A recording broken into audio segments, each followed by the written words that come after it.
Chapter 2201. Shun Julie kept staring at the shop owner. Judging from the shop owner's words and actions, he looked like an ordinary craftsman from the underworld, not like he was possessed by something. Wherever Ning Xiumal walked, Shun Julie's camera would turn to that direction. Therefore, whatever Ning Xiumal could see, Shun Julie could also see. He stared at the shop owner for a while and was sure that this person was not possessed by Luo Jiuchen. At most, he was just doing odd jobs for Luo Jiuchen. And he also saw the layout of the house. It should not be able to hide the mother-child urn. He tapped the lotus petals beside him with his fingers, thinking about where the mother-child urn would be. After thinking for a while, his eyes finally fell on the coffin. The coffin was very heavy, almost occupying half of the inner room. It should be more than enough to hide a large vat, let alone a mother-child urn. If he could think of this, Ning Xiumal naturally thought of it too. Because she had been here before, she found more suspicious things. Although the shop owner was still the same shop owner, his temperament seemed to have changed, as if he had changed into another person. Ning Xiumal herself had reincarnated several times, so she was most familiar with this. Therefore, the first thing she thought of was that the shop owner in front of her had been possessed before, and the white jade dolls here were even more strange. People in this era would not mass-produce the same thing, especially jade, which was particular about the shape of each jade. But the dolls here were like replicas. Some of them were exactly the same as the previous one, and the dolls did not even change their gestures. She didn't know how many times she had studied the two dolls she had chosen, so she naturally remembered their appearance by heart. She remembered that one of the dolls had a piece of flesh missing from its finger. She did not expect that the same doll she found again had the same defect on their fingers, and even the size was exactly the same. Obviously, they were made from the same mold. Because there were too many types of dolls, Ning Xiumal did not notice this when she first came in a few days ago. Now that she had noticed it, she would not let it go. Although she did not know the process of making the voodoo dolls, she was keenly aware that there was something unusual about it. It was fine if the dolls were exactly the same, but the way it was sold, the dolls inside were actually the same. It was as if there was a treasure bowl hidden somewhere that could produce endless dolls. She came in to look for this treasure bowl. She seemed to be running up and down in panic, but in fact, she had been looking for all suspicious places. Her eyes quickly fell on the coffin. She had seen the shop owner sleeping in it before, so she did not look carefully. Now that she saw the coffin's lid, the coffin's lid almost hit the shop owner's head. The innkeeper hurriedly took a step back. Ning Xiumal had already turned the coffin upside down. There was only a quilt bedding in the coffin. There was nothing else suspicious. It could not be. It was simple. The coffin was an interlayer. At this time, Ning Xiumal did not have time to slowly explore the interlayer. She simply used the staff in her hand, and with a few swings of the staff, the huge coffin was directly smashed into pieces by her. Shun Julie squinted his eyes. There was nothing in the coffin. Because the top coffin was smashed, a large mahogany coffin below was directly exposed. It was actually a coffin inside a coffin. Chapter 2202. The large mahogany coffin was tightly fastened. It was unusually sturdy. The shop owner's expression changed, and he rushed over. "You're crazy. Stop it." Ning Xiumal flicked the stick, and the shop owner was sent flying. She sneered. "Why do you have two coffins in your house? Do you sleep in two of them?" She raised the stick and tried to flick the lid of the coffin. She thought that she could flick the lid of the coffin away, but she did not expect that she would fail. "Catch her!" The shop owner was furious. He did not care that his face was swollen, and he rushed over again. Ning Xiumal always thought that the shop owner was a hidden master. She deliberately hit him a few times just to force him to show his real skills. She did not expect that this person was so tenacious. He was beaten up so badly, but he still looked clumsy. How pretentious. She had to show him his true colors. She waved the long stick and slapped away 3 people who rushed to help the shop owner. She raised the head of the stick again, but this time it was imbued with an unparalleled power of telekinesis. It pressed down on the shop owner's skinny body. The wind whistled, and the whole room was filled with the sharp sound of the wind. Everything in the room was blown up by the strong wind. Before they could fly into the air, they were broken into pieces. The power was amazing. The people who rushed in were all shocked. This kind of kung fu was not something that an ordinary woman could do. Who was this person? These people were blown away by the wind from the stick and could no longer move forward. Meanwhile, the shop owner was still standing there. Ning Xuema's large stick was like Mount Tai pressing down on his head as it headed straight for him. In this situation, if he did not use his skills to fight back, Ning Xuema's stick would probably crush him into a meat patty. When Ning Xuema's stick came down, she had already prepared several possible ways for him to counterattack, leaving behind several paths of retreat. In the end, at such a dangerous moment, the shop owner did not dodge. He even subconsciously covered his head with his hands. Ning Xuema wanted to kill a Tyrannosaurus Rex with the stick. She did not expect that the person under the stick was a real rabbit. She had no choice but to change the direction of her staff. The stick flew over the shop owner's head and smashed into the ground beneath his feet. The power of this strike was not small. The entire ground cracked like a spider web, spreading in all directions. Cracks appeared on the walls of the shop. Oh no, the house is going to collapse. Run, run. Those who had run into the room to help were scared out of their wits and ran out one after another, with a rumbling sound. The entire shop finally collapsed. Fortunately, everyone had already escaped, so no one was injured. The commoners who were queuing outside were all dumbfounded. They moved far away. No one knew what had happened, but they were all discussing it. Some were cursing, some were shouting. It was as chaotic as a market. After the dust settled, people saw that the valiant woman was still standing in the ruins, and there was not a single speck of dust on her body. The shop owner was squatting not far away from her, trembling. His face was deathly pale, as if he had been scared silly. He was trembling nonstop. Ning Xuema was standing on the blood-red coffin. At this moment, it was exposed in public and looked a little strange. Although people in the underworld slept in coffins, the coffins they slept in were black and gray. This was the first time they had seen a blood-red coffin. Chapter 22:03. The seething crowd instantly quieted down. The blood-eating coffin. Shen Juli blurted out when he saw the coffin.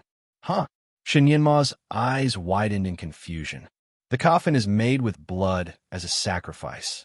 When a person enters the coffin and activates the blood curse, the person will be devoured, leaving nothing behind, Shen Juli explained. He wanted to share some knowledge with his son. Shen Yinma almost jumped up. Won't my mother be in danger? His mother was standing on the coffin lid. The lid of the coffin had cracked. If his mother used a little force, it might break directly and his mother would fall into the coffin. Shen Juli remained calm. Don't worry. With her kung fu, even if she falls in, she will be able to come out unscathed. This coffin can only devour people from the underworld. It will not devour others. Shen Yinma was relieved and sat down again. That's good. His pair of big eyes fell on Shen Juli. His eyes were full of admiration. Hey, how do you know so much? This person seemed to be about the same age as him, but the breadth of his knowledge could almost be described as terrifying. Shen Yinma felt that he was already a super smart baby. Whether it was knowledge or kung fu, he was a million times better than his peers. He did not expect that the lotus baby he met in the stone was even better. Shen Juli patted his hand. You will know so much in the future. Remember, when you encounter something, think and ask more questions. He took the opportunity to teach his son. Children always worship the strong, and even their peers were no exception. Shen Yinma was originally full of curiosity about Shen Juli. Now, he admired him. He turned his hand and held Shen Juli's hand. We're good friends. Good friends have no secrets. You have to teach me everything you know in the future. Shen Juli looked at his son's hand that was intertwined with his own. It looked very funny. The corner of his mouth twitched slightly. He did not dislike holding his son's hand, but he felt that it was strange to shake his son's hand in his current state. He calmly pulled his hand back. Don't worry. I will teach you more knowledge in the future, Shen Yinma smiled. He had been lacking a playmate since he was young. Now that he had a playmate who was about the same age as him, it was a gift from the sky. Lotus Lord, We have made a promise. We will play together in the future and be best friends. Little Nianma was finally willing to call him Lord Lotus. Shunjuli patted his son's head and said, "Don't worry. It was impossible to be best of friends, but it was very possible to be the best father, and son was the best father." After he recovered, Shun Nianma of the underworld, he had already made 100 training plans for his son, his heart, which would be enough to keep him busy, of course. Shun Nianma did not know what his father was thinking. He sat next to Shun Julie excitedly and watched the crystal ball with him. In the crystal ball, the situation on Ning Shuama's side had changed again. She had smashed the shop and caused such a huge commotion that it naturally alerted the patrolling soldiers on the street. A team of about 200 Netherworld soldiers, led by a small leader, barged into the scene. What's going on? What happened? Who is the troublemaker? The arrival of the soldiers finally brought the people back to their senses.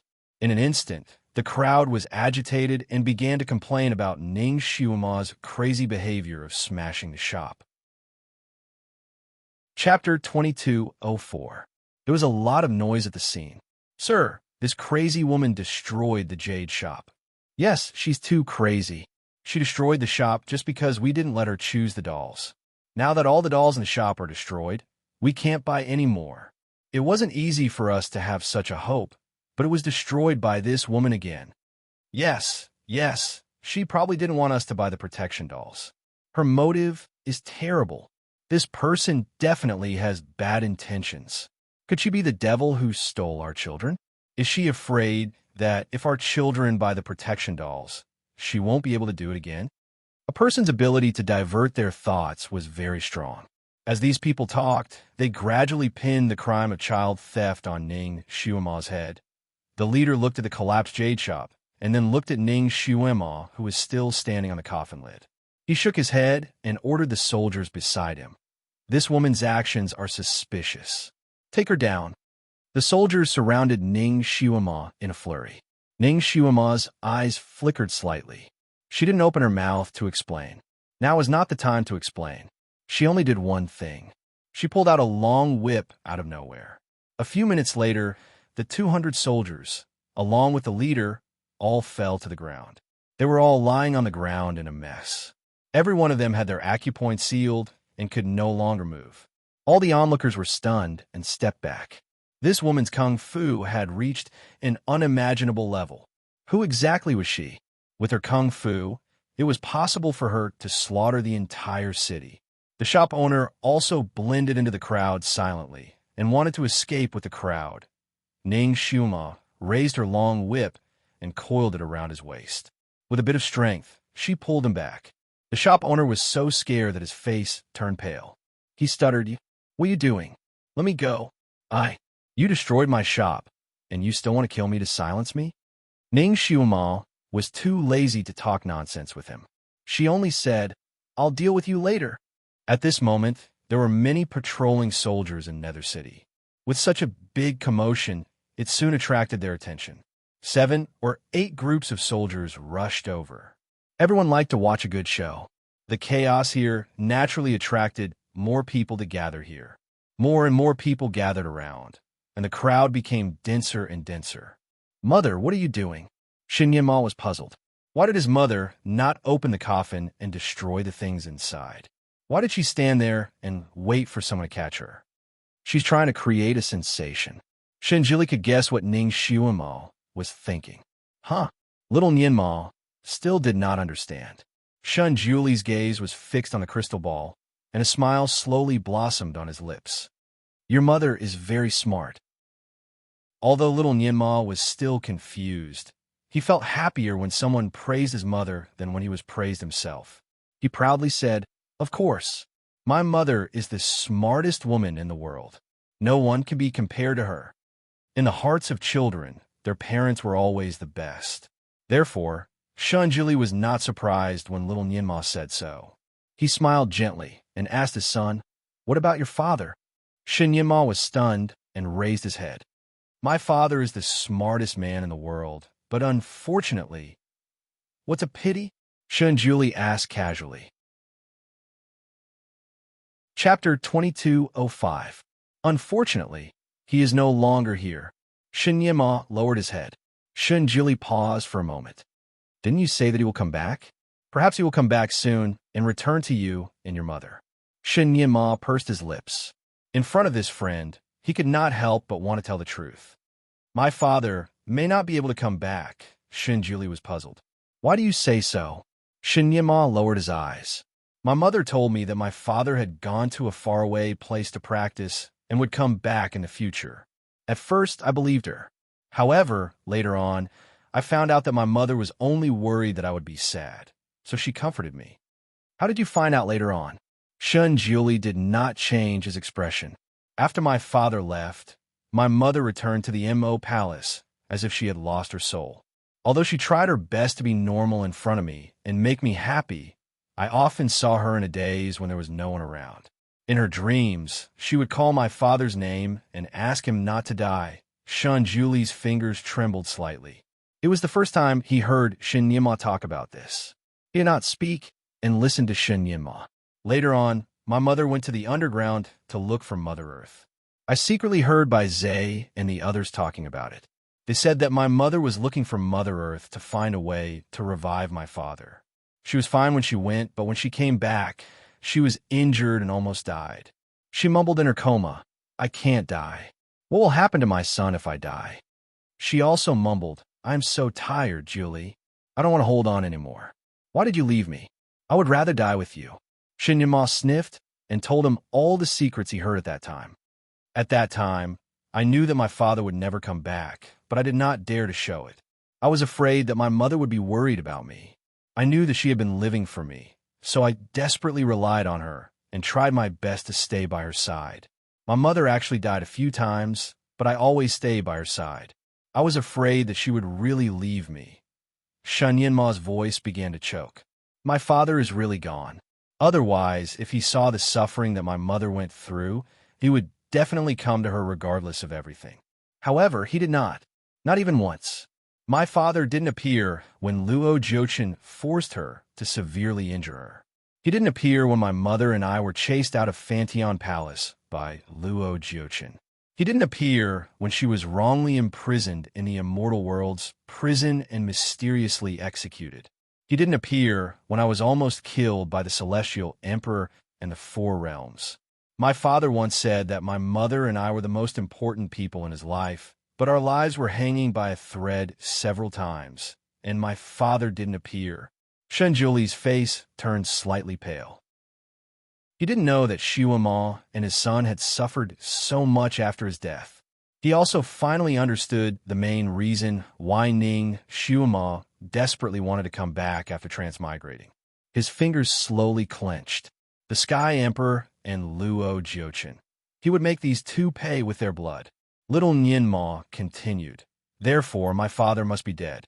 If he is not dead, how can he leave me and my mother behind? How can he bear to see both of us being bullied? He is an idiot. Shunjuli sighed as an evaluation of his past. Little Nyenma did not want to accept it. He could blame his father, but he would not allow others to say anything. Chapter 2206. He suddenly jumped up. You are the idiot. You are not allowed to scold my father. Shunjili was speechless. The heavenly law stone could not help but laugh again. Shunjili glanced at it coldly, and the heavenly law stone could not help but tremble. It was not convinced. Why are you looking at me? Idiot. Help me recover as soon as possible. The heavenly law stone was speechless. You're the idiot, right? Not only did you scold yourself, but you also let your son scold you. The heavenly law stone muttered in its heart, but it was still very happy. In the last time when they sealed Zisha, Shunjuli used the power of his soul to completely purify Zisha. He was dead, and there was no hope for him to be resurrected. At that time, the heavenly law stone was very worried. It was afraid that it would break its promise to Ning Shiwama. It did not expect that at the moment when Ning Shiwama was reborn here, it could capture the complete soul of Shunjuli. The absorption ability of this soul was unusually strong. The heavenly law stone used its own supreme spiritual power to nourish it. It absorbed the souls that had long been annihilated between heaven and earth and slowly gathered them together to form a lotus in its body, allowing him to be reborn. However, although he was reborn, his growth was very slow. He could have recovered his body in half a month, but he only returned to the form of a baby. This time, if little Nianma was not in danger and triggered a nerve of the Divine Lord, he would not have woken up. Sure enough, the power of stimulation from family was strong. Little Nianma's words made the Divine Lord want to recover quickly. The Heavenly Law Stone took the opportunity to negotiate with Shunjuli.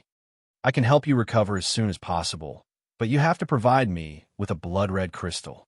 I can double the spiritual power in here. Shunjuli did not speak. He slowly opened his palm, and a red light flashed in it. A crystal clear blood-red stone appeared.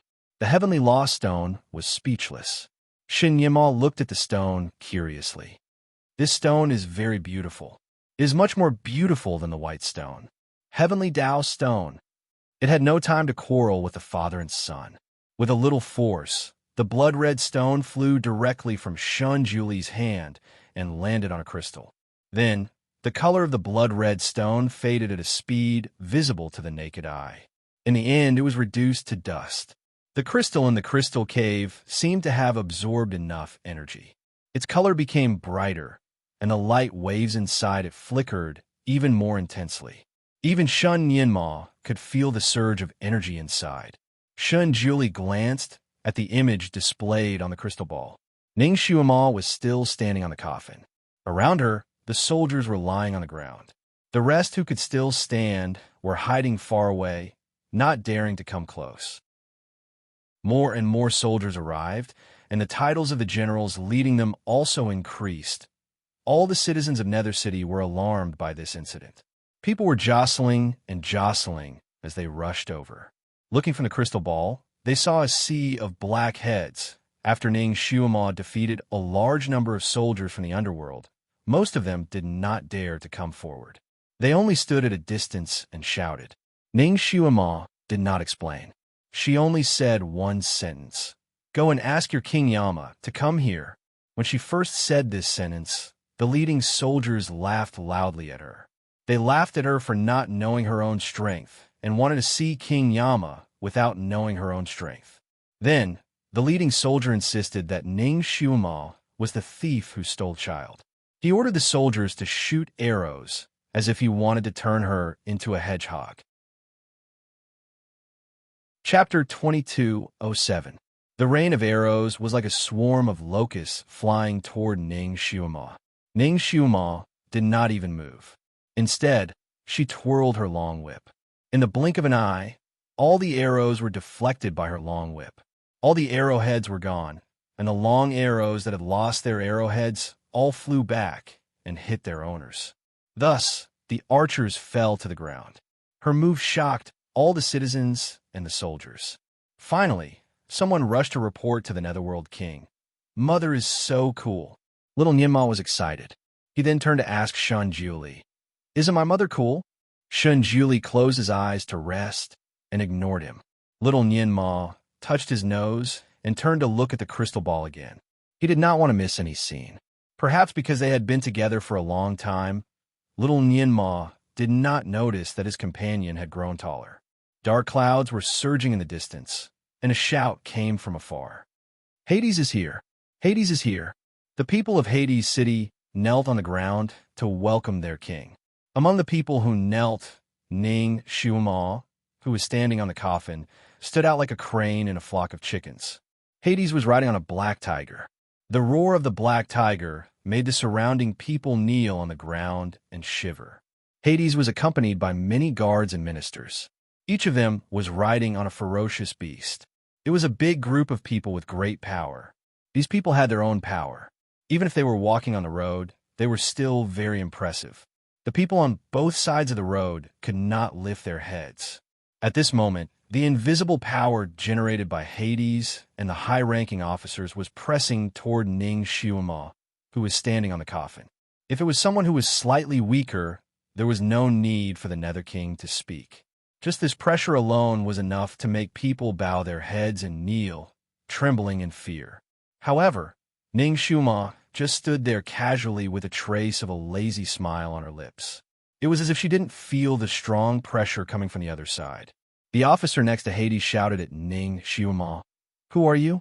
Why aren't you kneeling in front of His Majesty, the King of Hell?" A sharp voice pierced through the air and reverberated through the entire street, indicating that this person's kung fu was not low. Ning Xiuma smiled lazily. "I want to see your Lord of Hell, not to bow down to him." At this moment, she was still dressed like an ordinary woman in the underworld. The Netherworld King and his subordinates sized her up but couldn't recognize who she was.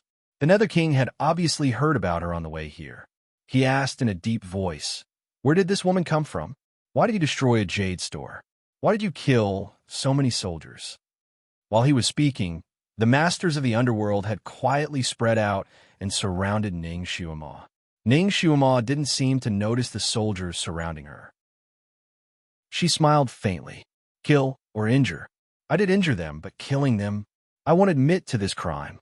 As soon as she finished speaking, she flicked her fingertips and countless gusts of wind flew out. The deathly pale and motionless soldiers on the ground moved their bodies and then jumped up from the ground. Everyone had a blank look on their faces, as if they had just fallen asleep. The reason why the Netherworld King was alarmed this time was not because the jade store was destroyed, but because these soldiers were knocked down. Everyone thought that they had been killed. Now that they had all jumped up and were alive and well, everyone heaved a sigh of relief. Chapter 2208. The Nether King's face finally looked better. "What do you mean by this?" Ning Xiuma smiled. "If not, why would your Majesty come here personally?" The Nether King said, "So you made such a big commotion just to see me.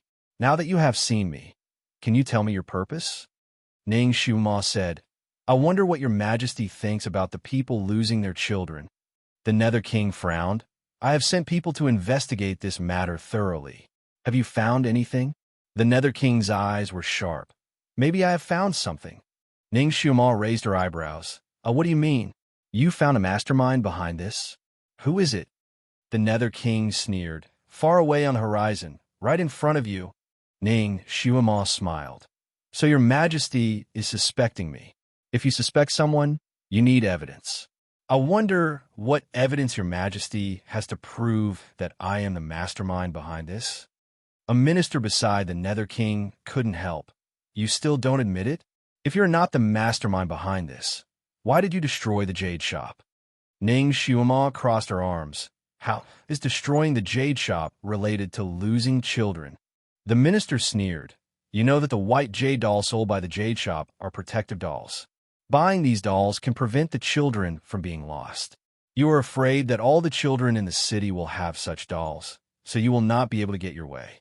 Naturally, you will destroy the jade shop first. Now that there are witnesses and evidence, you still dare to quibble? Who are you?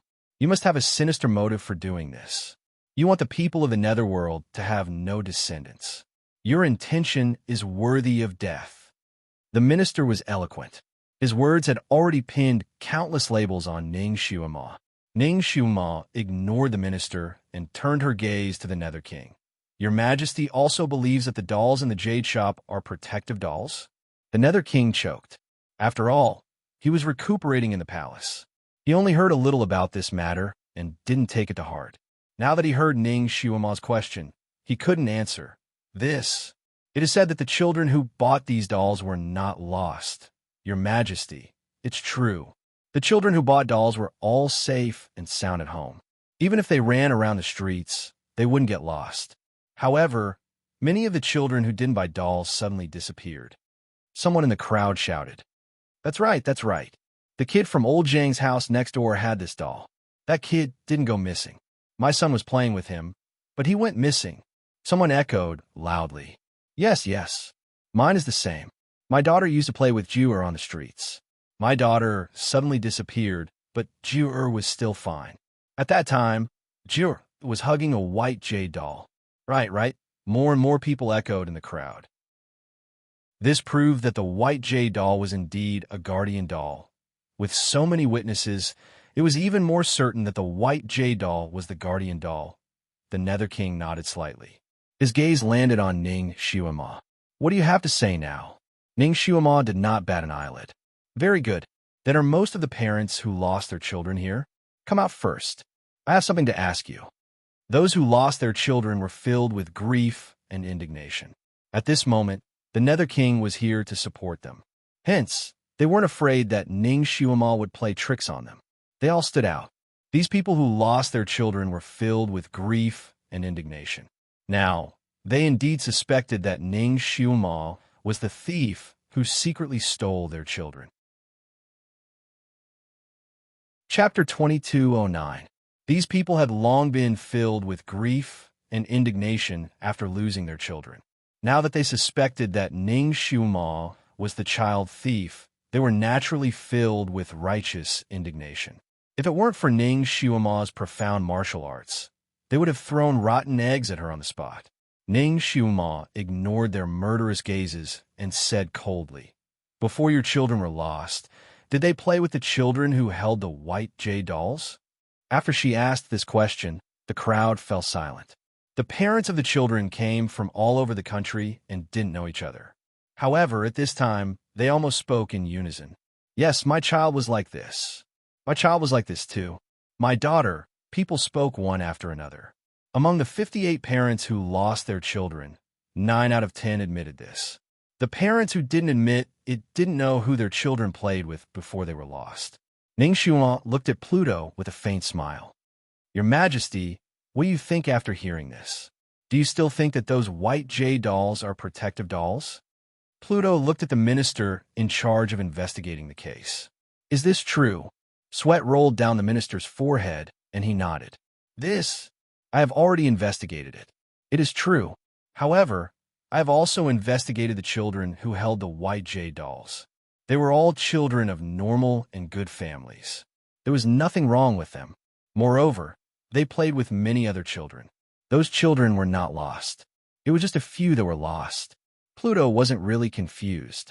His face darkened. Nonsense. Since the lost children played with the children who held the dolls, it proves that there's indeed something wrong with the white jade dolls. Why didn't you investigate it in the shops? Instead, you let the people buy the white jade dolls here as a kind of protective charm? The minister was sweating profusely. I was negligent. Because the children in the city were lost one after another. As the minister in charge of investigating the case, he was under a lot of pressure. He wished that the children would never be lost again. If the white jade dolls could protect those children and prevent them from being lost, the pressure on him would be less. Therefore, he just let it be and even added fuel to the fire. Pluto sneered. How could you overlook such an obvious suspicious point? Is your job as an imperial censor for nothing? The official lowered his head and prostrated himself on the ground. At first, I did have my suspicions and secretly visited this shop, but there was nothing suspicious about it. Young Master also said that I was investigating in the wrong direction, so the Nether King frowned. The young master that the minister was talking about was the Nether King's eldest son. He was talented and bold, and could be considered a capable person. Back then, the Nether King was wrongly imprisoned in the immortal world's heavenly prison. The Nether world had no leader, so this eldest son became the substitute Nether King. A few days ago, this substitute Yama joined forces with the immortal world to attack the Mo Palace under the pretext of avenging his father. Originally, he wanted to get a share of the loot. However, he didn't expect that Ning Xiuema, the Devil Master, would return in time and all his efforts would be in vain. Not only did he fail to seize the territory, but he also got injured all over and almost lost his life. Fortunately, after Ning Xiuema came back, not only did she clear her name, but she also cleared Pluto's name. After the Celestial Emperor returned, he personally welcomed the Netherworld King out of the prison and apologized to him. After comforting him, he sent him back to the Netherworld. The Nether King was in charge of the Netherworld again, and the substitute Nether King was recuperating in the Nether Hall. Although the Nether King wasn't mistreated in the heavenly prison, the people of the Netherworld had a special physique. Naturally, they were very sensitive to the baleful aura in the immortal world's heavenly prison. Chapter 22:10. Although the Netherworld King wasn't tortured in the celestial prison, the people of the underworld had a special physique. The celestial prison in the immortal world was very sensitive to the evil spirit, which consumed a lot of his physical strength. Although he wasn't tortured, being locked in the prison for almost a month had consumed more than half of his power. He had been cultivating in the palace these days, and he wouldn't come out unless there was a big matter. He naturally didn't care about such a trivial matter as losing a few children in the city. If it wasn't for Ning Xuema causing havoc in the streets and killing and injuring hundreds of underworld experts, he wouldn't have been disturbed. The Netherworld King thought his son was recuperating, so he didn't expect him to be involved in such a trivial matter. He didn't take it to heart and reprimanded the official. "You are the assistant minister of the Ministry of Justice. Why do you need to disturb Hua to investigate such a case?" The official's face was bitter. "Yes, I know my mistake. It wasn't that he wanted to disturb the substitute Netherworld King, but after this matter came out, the substitute Netherworld King summoned him to the palace and asked him personally. He naturally had to report the truth. It was the young master who said that the direction of his investigation was wrong. He asked him to secretly investigate the demon world because he suspected that this matter had something to do with the sudden increase in the power of the demon world's demon master. Of course, this kind of thing couldn't be said in public, so the official had to admit his mistake. The Netherworld King's gaze fell on the boss who was selling the white jade doll. "Why are you selling white jade dolls here? What kind of spell did you cast on the doll? Tell me the truth." The boss immediately cried out that he was wronged, saying that there was nothing wrong with his white jade doll. He was just a craftsman who sold it to make a living. How could he cast a spell? The boss didn't like to talk much when he was selling things, but he was eloquent when it came to defending himself. His words made the people around him nod. Because all the white jade dolls in the shop had been destroyed, the Netherworld King ordered people who had already bought the white jade dolls to send a few more up. The soldiers took 5 or 6 white jade dolls from the people who were watching the scene. The Netherworld King examined them carefully, but he didn't find anything wrong. There was no evil spirit on the dolls either. There was no lack of experts around the Netherworld King. These people checked the dolls again, but they didn't find anything strange. The Netherworld King turned his gaze to Ning Xuema. "Why do you think that there is something wrong with the dolls? Perhaps the loss of those children had nothing to do with this white jade doll, and everything was just a coincidence." The corner of Ning Xuema's mouth hooked up as she looked around. "How can there be so many coincidences in this world? Your Majesty, what jade is this white jade doll made of? How is the carving? How long does it take to carve such a doll?" The Netherworld King was experienced and knowledgeable. He looked at the doll in his hand and said, "This jade should be white jade. It's not very expensive, and the carving is not bad. It takes about 3 or 4 days to carve one." "Then, Your Majesty, how much do you think a doll like this should be sold for?" Hades frowned. 300 taels of silver should be reasonable. But he only sold your people for 20 coins. Ning Xuema chuckled. "Your Majesty, don't you find it strange?" Before the Nether King could say anything, the shop owner beside him shouted angrily, "I'm only selling this white jade doll to establish good karma, not to earn money." The shop owner looked as if he had been wronged. "Is it wrong to form good karma? Must I be an unscrupulous merchant?" His words received the response of countless people. People were very welcoming to this kind of unscrupulous merchant, and the crowd was buzzing with praises. Chapter 22:11. Ning Xuema secretly shook her head. Everyone knew that there was no such thing as a free lunch. Even if there was a free lunch, it would most likely be a trap. But if there was a free lunch, everyone would fight for it. Ning Xuema smiled. "So you are the reincarnation of a bodhisattva. Well, I'll take it that you're compensating me. How many of these dolls have you carved? Why haven't you sold all of them after such a long time? The number of dolls in your shop is also not low." The shop owner snorted. "I have carved these dolls long ago. I have a lot of them stored. What's so strange about not selling them all?" The people around nodded again. Ning Xuema's lips curved into a smile. "What you said makes sense.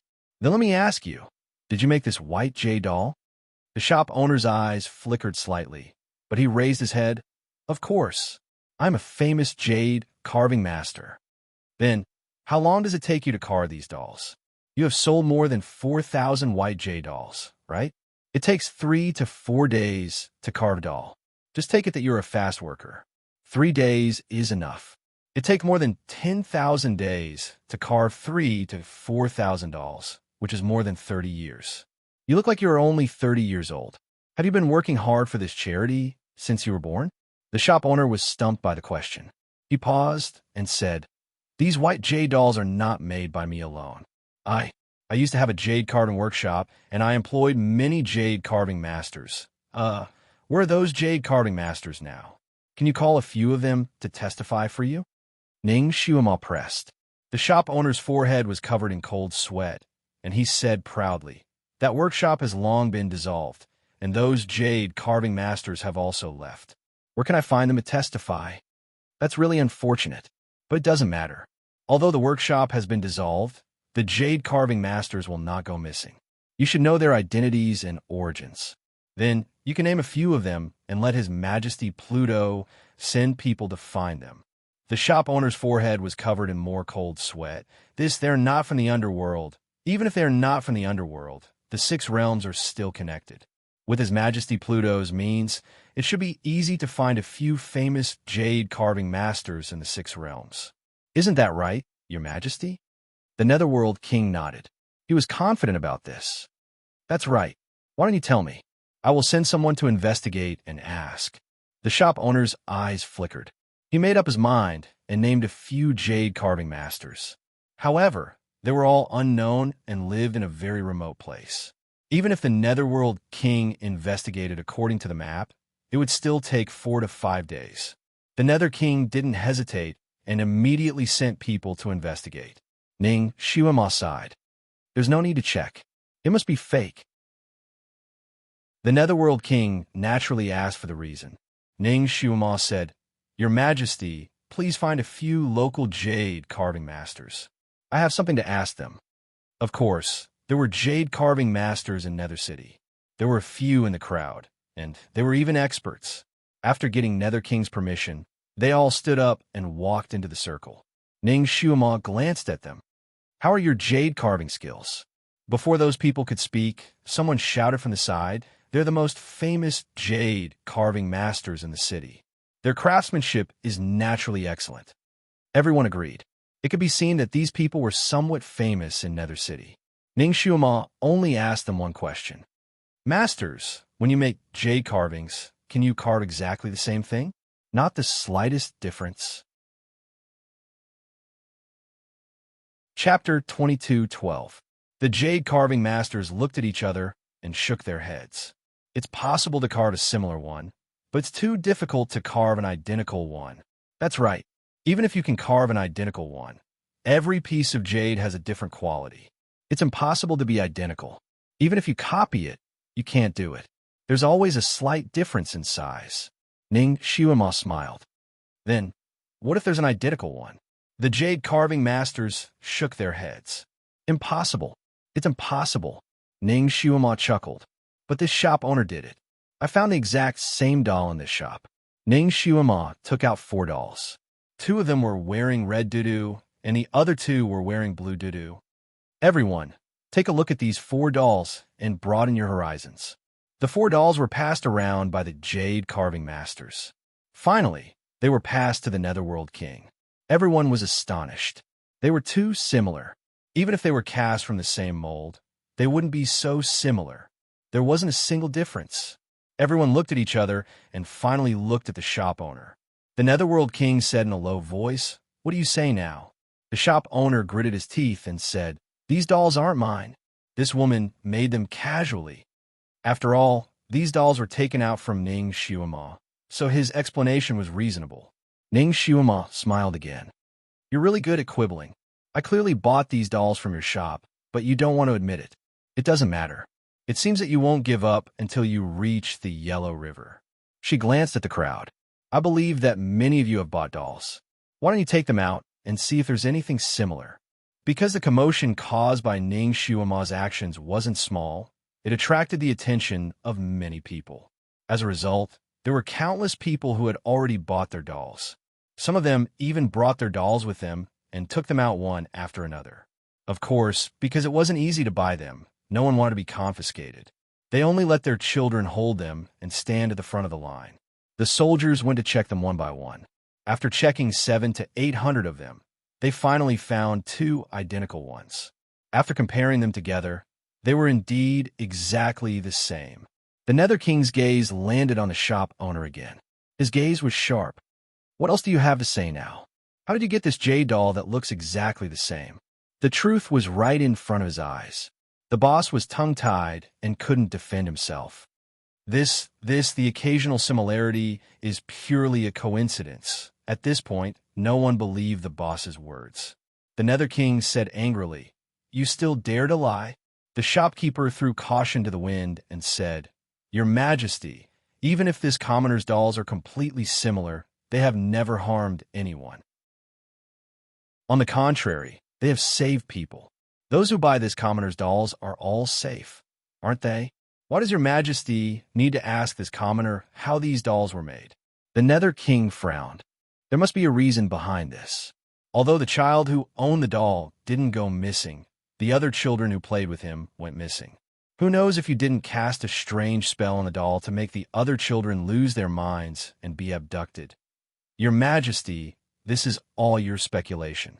It can't be used as evidence to prove that this commoner did it.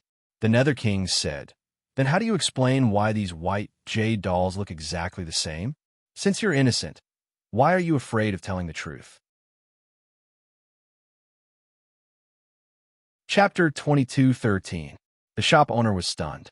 He gritted his teeth and said, This is the secret recipe of my family. Forgive me for not being able to tell you." Ning Shuama crossed her arms and listened. Suddenly, she smiled and said, "I might have found his method." She kicked the coffin below and said the secret should be inside. Actually, everyone had noticed the big red coffin when they came. However, they were distracted by the war of words later. Now that they heard what Ning Shuama said, everyone looked at the coffin. The most common thing for the people of Nether City was coffins. They saw that this coffin was brighter and bigger, but there was nothing strange about it. Everyone looked at Ning Shuama and waited for her to give an answer. The shop owner's face changed slightly. He quietly took a step back. Ning Shuama saw the change in his expression and became even more convinced of her inference. She jumped down from the coffin, the corner of her mouth slightly hooked up. Up until now, there have been 6 groups of people who wanted to destroy this coffin. Fortunately, I was quick-witted and didn't let them destroy it. She kicked the coffin and sent it flying. It spun in the air and then fell somewhere else. The onlookers didn't know what she was doing. They looked at the coffin and saw that it was still intact. They didn't see anything wrong with it. Someone with sharp eyes suddenly shouted, "What is that?" Everyone looked in the direction that the man was pointing and sucked in a breath of cold air. At the place where the coffin was originally, there were 6 badly mutilated people lying there. These 6 people were holding sharp weapons in their hands. They were pressed into the ground and didn't move at all. The Nether King looked at the 6 people and then looked at the coffin. These 6 people wanted to pry open the bottom of the coffin and steal the things inside. Ning Shuo said indifferently, "Your Majesty is wise." These 6 people did want to use the earth escape technique to break the bottom of the coffin. I found them in time and knocked them unconscious. The Nether King was speechless. Soldiers had already gone over and pulled out the 6 people like pulling out radishes. Of the 6 people, 4 were already dead, and the other 2 were seriously injured and unconscious. The underworld had its own methods to wake them up. However, when the 2 of them woke up and looked around, their eyes flashed with ruthlessness. Ning Shuama had just said, "In case they commit suicide." But before she could finish her sentence, the 2 men's heads tilted to the side and blood flowed from the corners of their lips. It was obvious that both of them had a strong poison hidden in their mouths. Once they realized that something was wrong, they would bite open their medicine pouches and commit suicide. The Nether King looked at the shop owner with a cold gaze. "Who sent them?" The shopkeeper's face was pale, but his expression was innocent. "This commoner doesn't know." The Nether King ordered, "Search these people." Let's see what markings we can find. A moment later, the person in charge of the body search reported, "Your Majesty, these people are very clean. I can't tell their origins. Only one of them has a token." He presented a black jade token. Ning Shuama also saw the token, and her eyes narrowed slightly. That token looked very similar to her Mo Palace's token of entry and exit. This was a prelude to slander her Mo Palace. Fortunately, she was here. Otherwise, Mo Palace would definitely be the scapegoat. Although the Nether King had never seen Mo Palace's token, the word Mo on it was enough for him to guess who it was. The Nether King's face was gloomy, and the general beside him also saw the token. Chapter 22:14. The Netherworld King's face sank. The general beside him also saw the plaque and blurted out, "Could they be sent by the demon realm? What does that demon master want to do? Isn't it enough that she injured our current Netherworld king and many generals? She also wants to harm our children." The other generals and ministers were also furious. Does that demon master still hold a grudge against us for attacking back then? She wants revenge. That's highly possible. Demons are demons, after all. They like to seek revenge for the smallest grievance. Although we were deceived back then and followed them to attack, I'm afraid that Demon Master will hold a grudge against us for the rest of her life and want to take revenge at all times. Then she's too cruel. Didn't she say that she would let bygones be bygones? Although the Mo Palace suffered a great loss, our Netherworld also suffered a great loss. Ning Shuama crossed her arms and listened to their discussion. She didn't interrupt, but the corners of her lips curled up into a cold smile. Were these people idiots? Which assassin would bring something so obvious with them when they went out to do something? People who could be called assassins were all ruthless and meticulous. They were assassins, not substandard goods. How could they make such a low-level mistake? The Netherworld King raised his hand and stopped everyone's discussion. Maybe someone framed her. Everything is not set in stone yet. Don't make wild guesses. His words silenced everyone. The Netherworld King looked at Ning Shuama again. "What's in this coffin?" Ning Shuama tapped the coffin lid with the stick in her hand and said casually, "You'll know once you open it." The coffin lid was opened by Ning Shuama with a stick, and the item inside was finally revealed. The item in the blood-red coffin was very simple. It was just a jar. The jar looked very ordinary. It looked a bit like a common cinerary urn.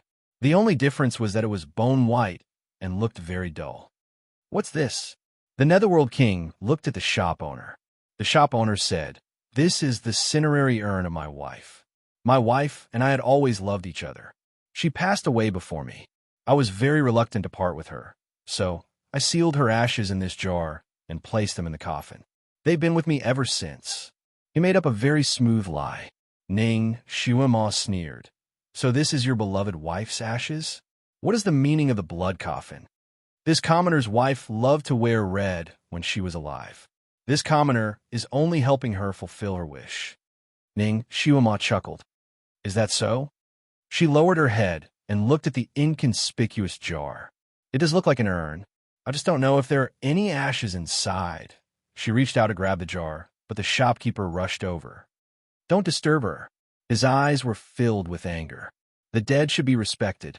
Don't tell me you won't even let the dead go." Before he could reach her, he was swatted away by Ning Shuama's sleeve. The shop owner staggered from Ning Shuama's swing. Ning Shuama laughed and said, "Why are you panicking? If it really is an urn, no one will do anything to it." She then looked at the Netherworld King. "Your Majesty, why don't you send someone to examine this item?" The Netherworld King waved his hand and summoned a coroner to look at the jar.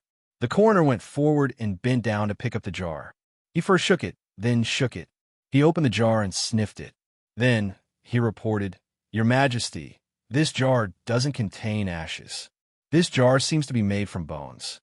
The Netherworld King glanced at the pale-faced shopkeeper and ordered the coroner, "What is in the jar?" Chapter 22:15. The coroner reached his hand into the jar and pulled out two small, white figures. The small figures were less than half a foot long.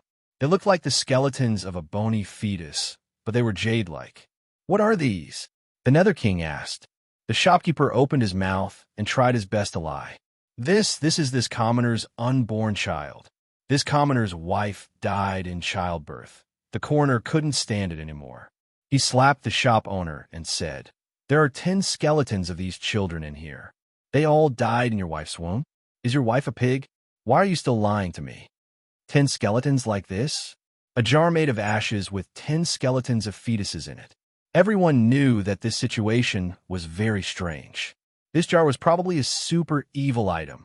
Ning Xiuma said, "Your Majesty, why don't you throw a white jade doll in there and see what effect it has?" As expected, the Nether King ordered someone to put a white jade doll in the jar. A faint green light came out of the jar. After a while, the light disappeared and 2 identical white jade dolls appeared at the mouth of the jar. Gasps of surprise could be heard from the crowd. They finally understood where the white jade dolls came from. The Nether King didn't give up. He put another doll in there. After a while, he got 2 more identical dolls. "Tell me, why did you make this evil item?" The minister of the Ministry of Justice asked the shop owner angrily. Then he signaled to the soldiers beside him. The soldiers rushed forward and pressed the shop owner to the ground. The shop owner was also a ruthless person. He still refused to admit it. "Your Majesty, I can only tell you the truth. I don't have any intention to harm anyone. I made these dolls because of a dream 3 years ago. 3 years ago, when I was resting at home, I dreamt that a golden armored god told me that there would be a child disaster in Nether City 3 years later. I had to use this item to make white jade dolls and give them to the children of the people to avoid it. He also taught me how to make white jade dolls. When I woke up, I didn't want to believe it.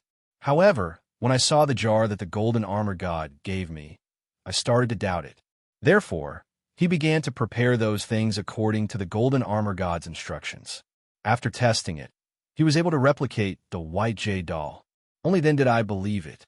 At the time, the golden armor god said that this was a heavenly secret and could not be told to anyone. So I've been secretly preparing and had never told anyone.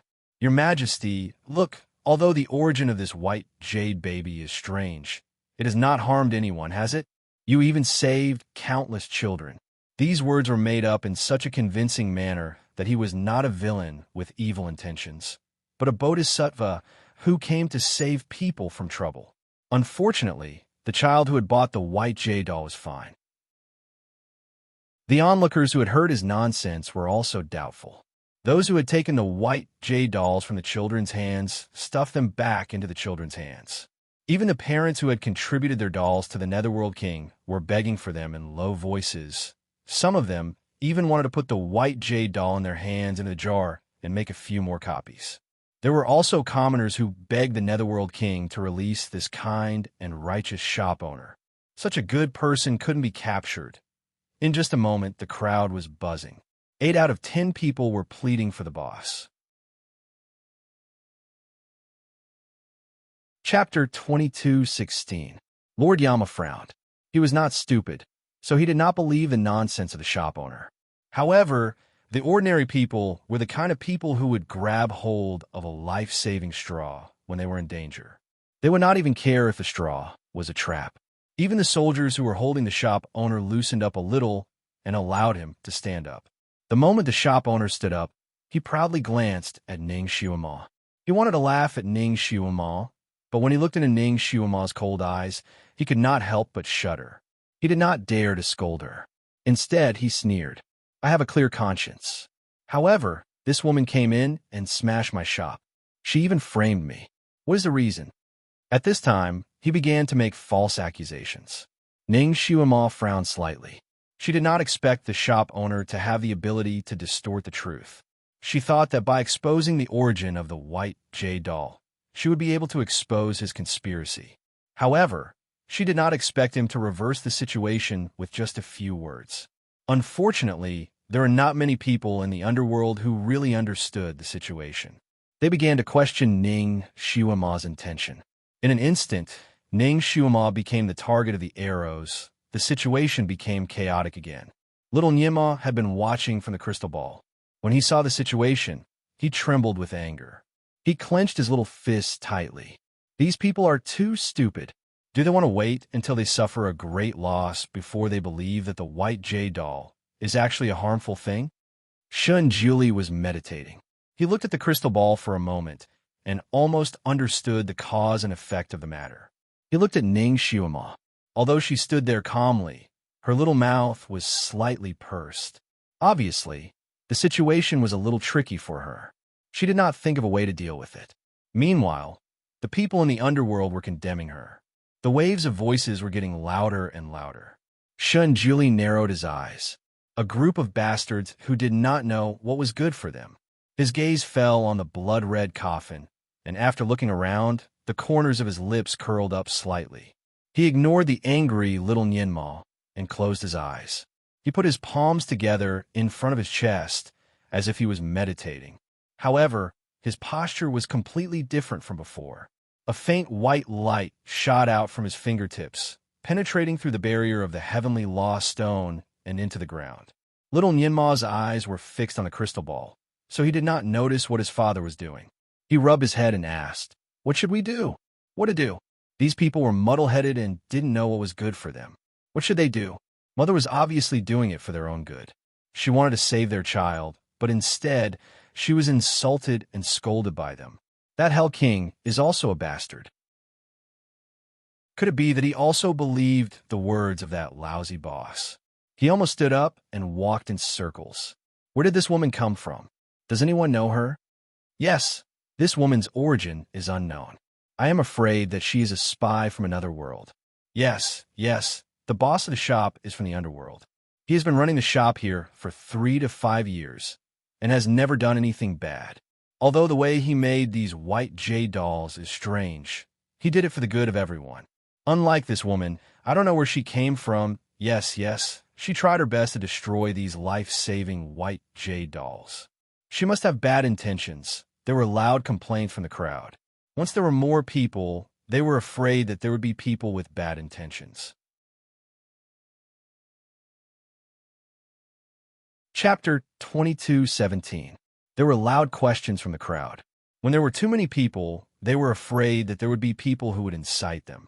Once they were incited, they would easily follow blindly and become agitated. They would gang up and attack. Who knew what kind of brainless things they would do in a fit of anger? Now, Ning Xiuma was in such an environment. Some of the more simple-minded and hot-tempered people were about to throw rotten eggs at Ning Xiuma, especially those who had lost their children. They had nowhere to vent their anger. Now that they were hot-headed, a few of them had already rolled up their sleeves and rushed forward. "Get out of our netherworld! Kill this evil woman!" Carrying poles, clubs, kitchen knives, all kinds of household utensils were thrown at Ning Xiuma. Ning Xiuma's eyes flashed. She raised her hand and was about to do something. Suddenly, a child pushed through the crowd and rushed in. "Don't hurt her. She's my aunt. She is not a bad person." Xiaoqin. That child was Xiaoqin. When Ning Xiuma was making a ruckus in the jade shop, this child had been hiding in the crowd. People had almost forgotten about his existence. Now that he suddenly rushed out, he wanted to use his small body to block those sticks and kitchen knives. With his small body, it would only take a few hits to kill him, especially the kitchen knife that was flying towards him. It just so happened that it was flying towards his head. Ning Xiuma's wrist rotated and a light green light flashed, enveloping herself and the child. Those weapons seemed to have fallen into a swamp as they instantly melted and disappeared without a trace. That child seemed to have been frightened. His little face was deathly pale as he threw himself into Ning Xiuma's embrace. Aunt, however, when he was less than a foot away from her, he seemed to have met with some kind of obstacle and couldn't rush forward anymore. He opened his two small hands and looked at Ning Xiuma with a pair of big eyes. "Aunt, be obedient and stand here." Ning Xiuma smiled faintly and no longer paid attention to him. Her sudden display of power also deterred the group of people who wanted to make a move. Only then did the crowd remember that this woman's kung fu was actually very amazing. It belonged to the category of kung fu that could kill people in minutes. Those who wanted to make a move had cold sweat on their foreheads and regretted their recklessness. They were afraid of Ning Shuama's revenge, so they all stepped back. Everyone, don't listen to her. If she has such good kung fu, why is she dressed like a peasant woman? She must be a spy from another world. She wants to harm the children of the netherworld. So she tried every possible way to destroy these white jade dolls. Your Majesty, since you have such a precious jar, please make more dolls to give them to the children who haven't bought them yet. The children's safety is most important. Yell from the crowd. His voice immediately attracted the response of the people around him. Everyone asked the Nether King to hurry up and give the order to make more babies, especially the parents who hadn't gotten their hands on the white jade dolls. They couldn't help but squeeze forward, wanting to snatch the jar that was spinning on Ning Shuama's fingertips. Ning Shuama narrowed her eyes slightly, as if she had finally confirmed something. She pinched her fingers together and was about to make a move. Suddenly, there was a scream from the crowd. A person flew up from the ground as if he had been set up. Something seemed to be pulling him, and he flew straight toward the blood-red coffin. The person was waving his arms and legs. The closer he got to the coffin, the paler his face became. When his body was finally hanging above the coffin and about to fall, he finally shouted, "Help! No! No!" Chapter 22:18. The shopkeeper's expression also changed. He took 2 steps forward and was about to pull that person down. Ning Shuama was smart. Once she saw this scene, her heart was moved. She held the stick horizontally and blocked the shopkeeper's path. "What are you doing?" The shopkeeper's face turned pale. He finally said, "He will fall into the coffin. If he falls in, then so be it. Your coffin doesn't eat people. What are you afraid of?" The shopkeeper was speechless. His face turned even paler, but he couldn't find any words to refute. The person who was hanging above the coffin obviously knew the inside story. Seeing that his body was about to fall into the coffin, he was so scared that he almost peed his pants. "No, no, save me." It was as if he wasn't in the coffin, but a purgatory that ate people. The Nether King's expression changed. He waved his hand to stop the soldiers who wanted to save him. He looked at the person coldly. That was the one who had been inciting the crowd earlier. He was controlled by an inexplicable force. He tried his best to break free, but he couldn't. He could only watch as his body sank into the coffin inch by inch. The moment his feet touched the bottom of the coffin, he let out a muffled groan that was obviously painful to the extreme, but his mouth was covered by a hand. Everyone watched helplessly as his body sank into the coffin and turned into a pool of blood. Everyone was stunned. They all retreated. Ning Shuama didn't expect the blood coffin to be so vicious. Her expression also changed. What is going on? The Nether King's gaze was like a sharp arrow, shooting at the shopkeeper. The shopkeeper's face was as pale as death. I don't know. Maybe someone is playing tricks. You still dare to quibble. Do you really think that I can be fooled? Take him down." This time, all the soldiers didn't have any doubts. They immediately took the shopkeeper down. The Nether King sneered. "This blood coffin belongs to you. If you don't know, who knows? Men, throw him into the blood coffin. Let him personally check if there is anything strange about this blood coffin." The soldiers immediately lifted the shopkeeper up and walked toward the blood coffin. The shopkeeper was so scared that he screamed like a pig being slaughtered. "Spare me! Spare me!" The Netherworld King couldn't help but look at Ning Shuama. Ning Shuama's face was slightly pale. Her gaze was fixed in one direction, and her figure suddenly rose up, falling into the crowd like a shooting star. Because of her attack just now, most people were still a little afraid of her. When they saw her flying over, they scattered like birds and beasts. Ning Shuama didn't care at all. Her eyes were anxiously looking around, as if she was looking for something. However, she was disappointed. She didn't find anything there. She was standing at the place where the man who had been thrown out by an unknown force was standing. However, there was nothing but bluestones in that place. Unwilling to give up, she squatted down as if she was sniffing the air, but there was nothing. She slowly got up and pursed her lips.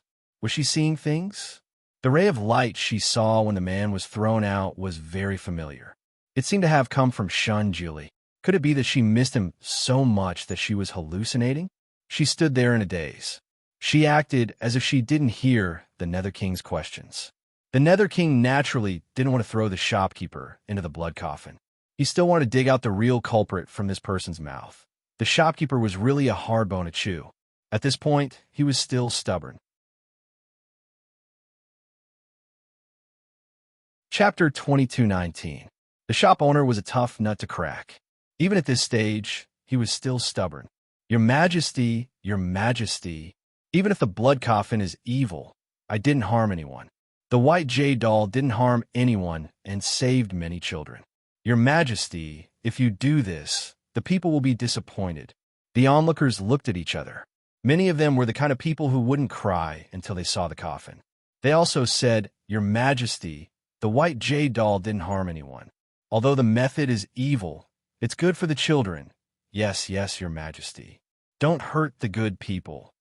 Your Majesty, we don't need to care about the evil aura of the blood coffin. We should keep the jar, make more dolls, and distribute them to the children first so that everyone can be at ease. The Nether King frowned. His people were afraid of losing their children. They wanted to grab a straw whenever they saw one, regardless of whether the straw was poisonous or not. Ning Shumo also came back to her senses. She was speechless when she heard what these people said. How can the white jade doll made with evil magic have protective effects? Did you bring your brains out? How can you believe such nonsense? If this doll is a kind of evil thing that can control people, and the person behind it deliberately steals the children who have never bought the white jade doll in order to control more children, and then spreads rumors in the city, creating the illusion that only those who buy the white jade doll can be safe, then what will you do?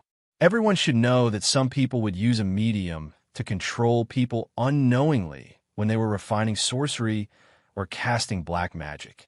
If I'm not wrong, this white jade doll is the medium. The person behind it wants to control all the children in Nether City.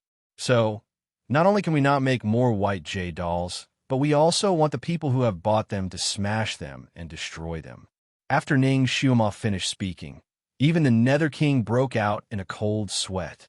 He immediately ordered the people in the city to hand in the white jade dolls. At this moment, more than half of the onlookers had already bought the dolls. They were still skeptical and hesitated to hand them over. Some people even wanted to hide the white jade dolls. Ning Shumo looked at the people's expressions and knew that they wouldn't be happy to hand in the white jade dolls. She raised her eyebrows. It seemed that she had to use a strong medicine. She flew up and landed beside the shopkeeper. With a leap, she stood at the edge of the blood coffin, making the shopkeeper's head look down. She said coldly, I'll count to 3. If you don't tell me the truth, I'll throw you in. Her tone was awe-inspiring, and no one dared to doubt the authenticity of her words. The shopkeeper was so scared that his face turned pale, but he still refused to admit it. Ning Shumo didn't pay any attention to him. After counting to 3, she directly let go. The shopkeeper screamed and fell into the coffin. When his head was about to hit the bottom of the coffin, Ning Shumo picked him up again. Her voice was colder than ice. I'll give you one more chance. Tell me who's behind you. Tell me the effects of this doll. The shopkeeper was so scared that he almost wet his pants. Ning Shumo was like a female Azura, so he didn't dare to argue anymore. He closed his eyes and said, Okay, I'll tell you, I'm a jade craftsman in this city. A few days ago, someone came to find me and rented my place. He asked me to sell these white jade dolls and said that all the money would belong to me. I was greedy for this small profit, so I started to sell them. I don't know what these white jade dolls are for. Chapter 22:20. Liar. If you don't know, how do you know how to guard against this blood coffin? It's that person who reminded me in advance that I must not fall into the blood coffin. Otherwise, there will be nothing left of me. What about those lost children? Where are they? I don't know.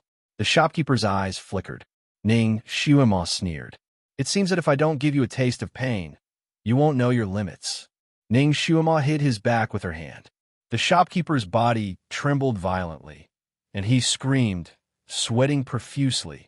After a while, the shopkeeper finally couldn't endure the torture and finally told the truth. I don't know about the children who were lost a few days ago, but the children who were lost in the past 2 days all automatically threw themselves into this blood coffin. It was earth-shattering. The onlookers were silent. Suddenly, they clamored like a pot of boiling water. Those who had lost their children roared and pushed with all their might, wanting to tear the shopkeeper apart. The Nether King was also furious. Scum! You actually colluded with outsiders to harm people in the same world. Tell me, who ordered you to do such a despicable thing? Also, how many of your companions are in the crowd? Tell me all of them. If you don't tell me the truth, I'll cut you into pieces. The shopkeeper closed his eyes. I was forced to do it. The person behind it is the Devil Master. This sentence was like a bomb, causing the crowd to explode again. Everyone was filled with righteous indignation, and the people couldn't stop cursing. Ning Xiuma didn't panic. She just sneered. How do you know that the person behind it is the Devil Master? Did you see her with your own eyes? The shopkeeper gritted his teeth and nodded. She ordered me personally, so I didn't dare to disobey. What does the Devil Master look like? She is dressed in red and is very beautiful. Ning Xiuma smiled again. Everyone on Earth knows this. It doesn't count. Don't you think you can lie without a draft? The Nether King frowned. Lady, how do you know that he is lying? Ning Xiuma looked up and smiled. It's very simple. Because I am the Devil Master. Suddenly, a red light flashed around him. A moment later, everyone sucked in a breath of cold air. The ordinary-looking woman had disappeared and was replaced by a beautiful woman in a fiery red dress. The beautiful woman's black hair fluttered in the wind, and the cinnabar mole on her forehead was as red as blood. She floated there and looked at the shopkeeper coldly. When did I order you to do this? The shopkeeper was tongue-tied. His face was ashen, and he couldn't say anything. The Netherworld King was also dumbfounded. Fortunately, he reacted quickly and hurriedly led the civil and military officials to bow down. Greetings, Demon Lord. Ning Xiuma's gaze swept across the crowd. After being dumbfounded for a moment, the onlookers all knelt down. At this point, everyone naturally understood that the shopkeeper was lying. If the Devil Lord was the mastermind behind this matter, he would not have spent so much effort to expose it now. The Nether King was furious. He shouted at the shopkeeper, Are you still not going to tell the truth? Aren't you afraid that I will execute your entire family? The shopkeeper was speechless. The person who ordered me to do this is. Before he could finish his sentence, a black light flashed and shot toward the back of his head like lightning. The black light came so fast that no one could react in time. Just as the black light was about to pierce the back of the shopkeeper's head, a red light blocked it. The black light and red light collided in the air. With a ding sound, the black light shattered and the red light disappeared. Someone wanted to silence him.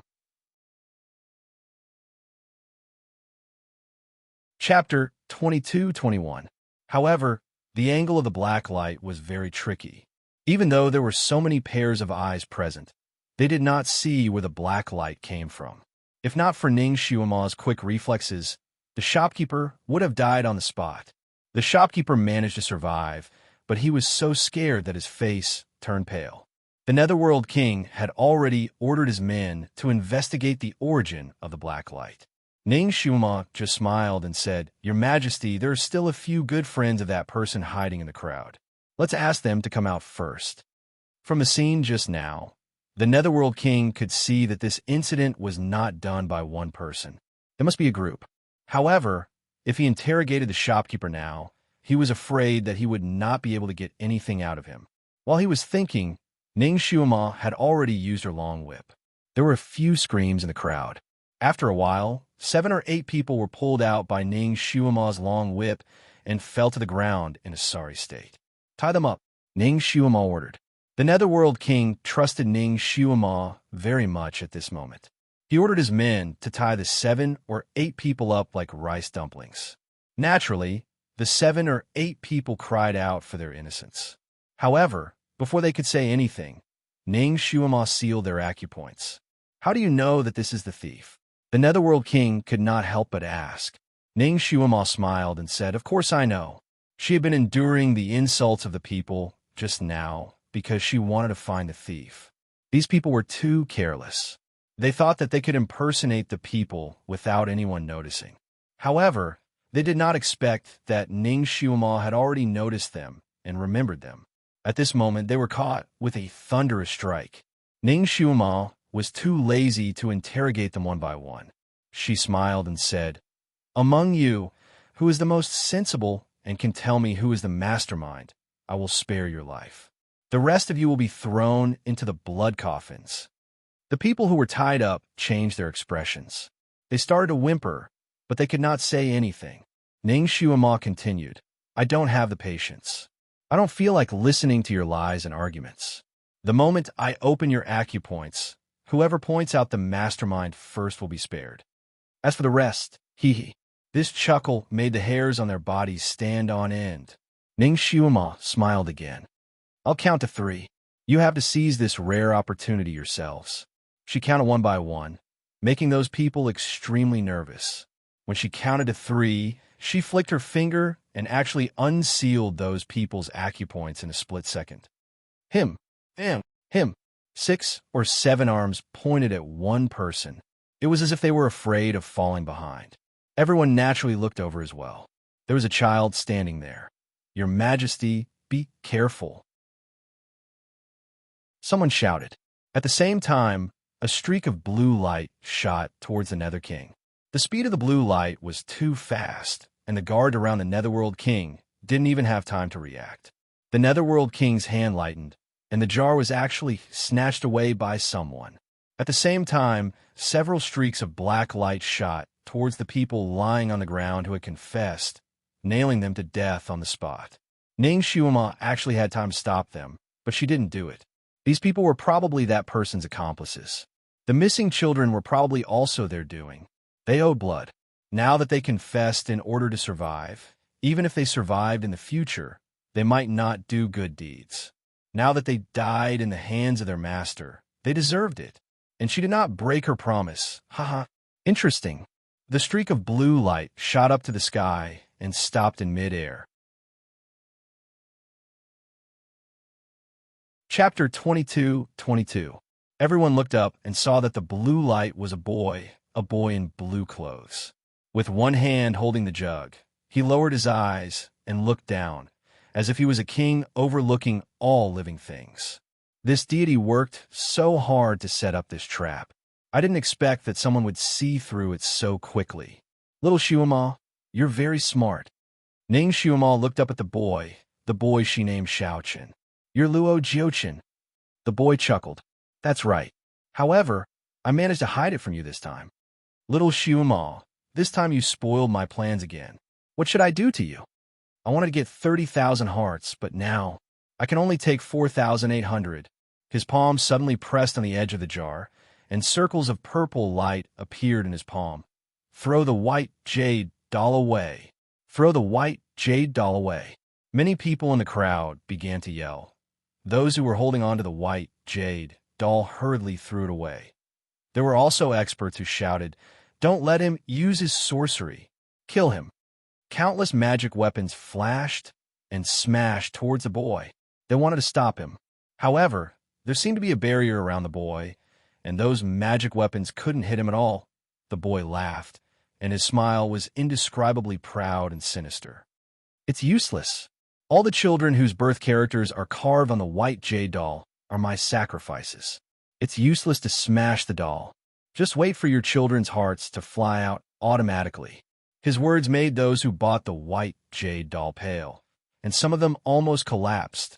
The Nether King glared at the boy. "Lord Luo, I didn't do anything wrong to you. Why do you have to scheme against my people? Stop it. Stop it." The boy stood motionless in midair. So many people attacked him, and so many magic weapons circled around him, but none of them could stop him. Not a single magic weapon could hit him. They could only watch in despair as he activated the jar. Everyone knew that once the jar was truly activated, it would be the moment of death for those children. Everyone was so anxious that their eyes turned red, but there was nothing they could do. The boy seemed to be enjoying everyone's reaction. His gaze turned and landed on Ning Xiuma, who was standing there quietly. Little Xiuma, you're very calm. You actually didn't come up to fight with me. Could it be that you're angry because these people misunderstood you and insulted you? That's right.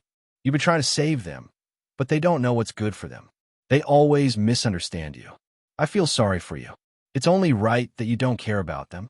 His voice was still that of a child's, and his words were full of provocation. He seemed to be joking, but suppressed all the noise below. Every word was clear. The people of the underworld were stunned for a while. Then, they all blushed and lowered their heads. Ning Xiuma chuckled. Do you think I didn't stop you because of their misunderstanding? The boy raised his eyebrows. Could it be that there's another reason? He looked down and thought for a while. Could it be, you finally like me, so you don't have the heart to kill me? His voice sounded like a joke, but also a little serious. Little Xiuma, this is the first time you've been so nice to me. I'll repay you well. Although he kept talking, his hands did not stop moving. Countless spells were released from his fingertips, and they were used on the jar in his palm.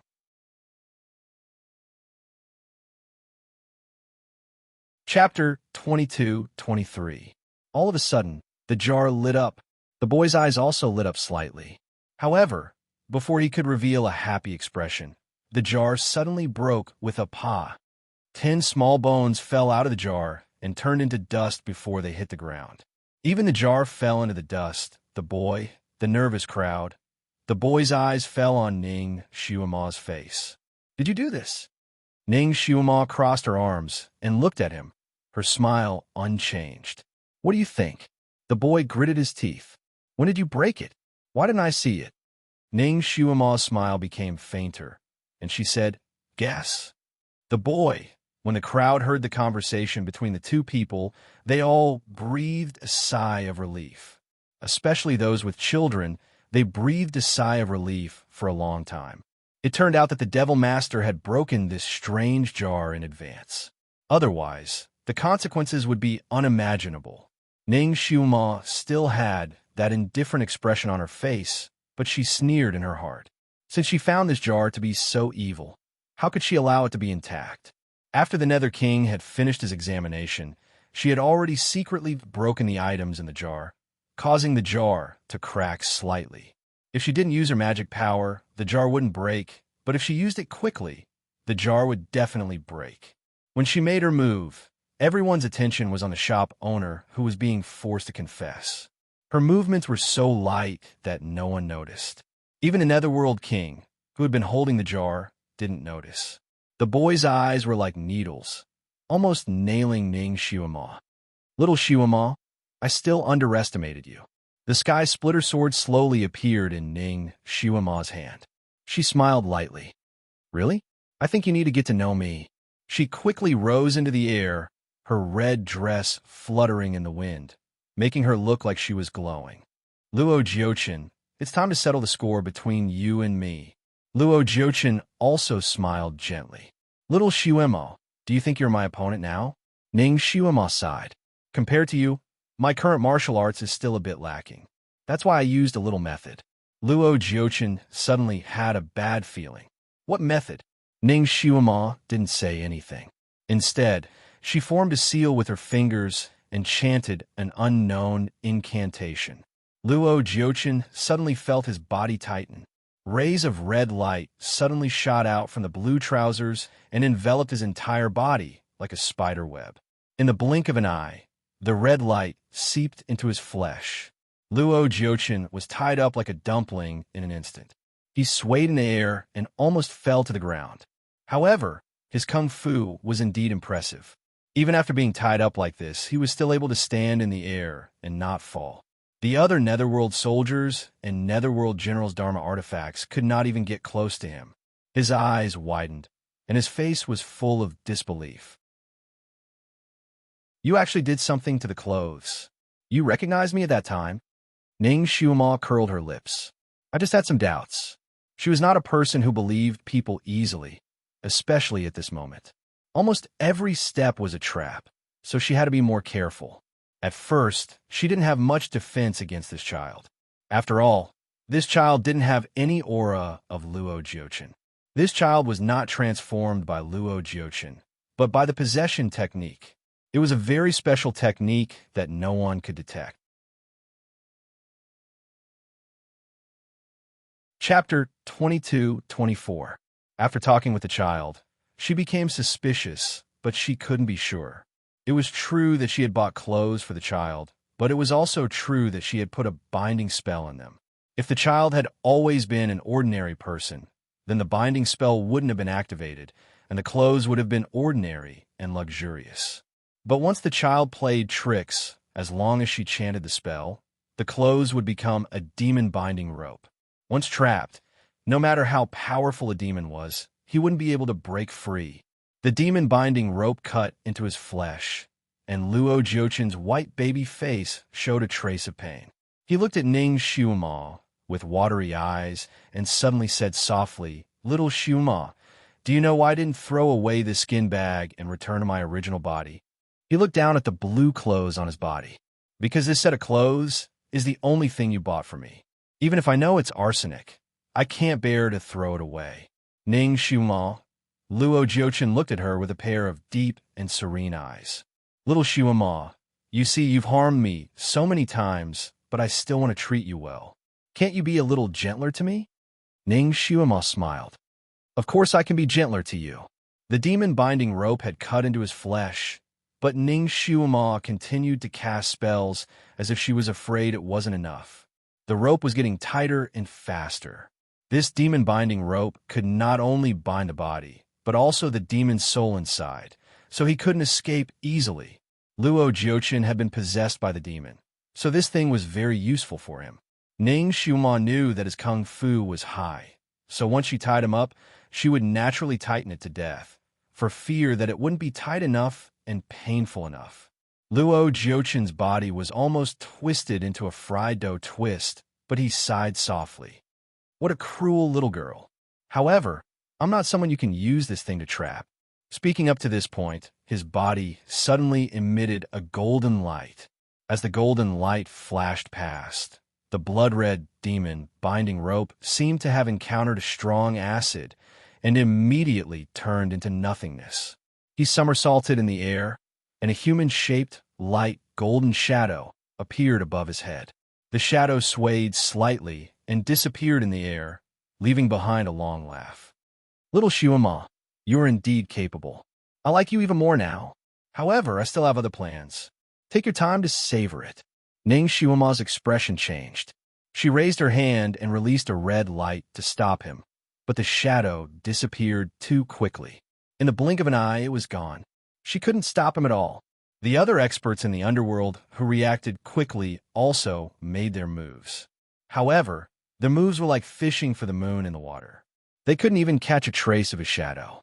However, the child's body fell from the sky and landed on the ground, motionless. The commoners were stunned for a moment before they finally reacted. Those who had lost their children were filled with anger. They all ran forward, wanting to tear the child's body apart to vent their anger. Ning Xiuma raised her hand. Wherever the red light passed, everyone was forced to step back. At this moment, these people had completely believed in Ning Xiuma and were full of respect for her. Seeing that she had helped the child, they all looked at her in surprise. Ning Xiuma said lightly, "He is innocent. He was just possessed by Luo Jiuchen. You don't have to vent your anger on him." She looked at the child, and her expression darkened slightly. His eyes were tightly closed, and he was already dead. This child was supposed to be a genius. His bones were exquisite, and his appearance was especially delicate. Chapter 22-25. He was supposed to be a talented young man with a delicate appearance. However, he was possessed by Luo Jiuchen, and even his soul was devoured. Ning Xiuma could not detect any trace of soul in him. The younger the child, the purer his soul was, and the easier it was for him to be possessed. Especially with such a good body, once he was possessed, his kung fu would increase exponentially.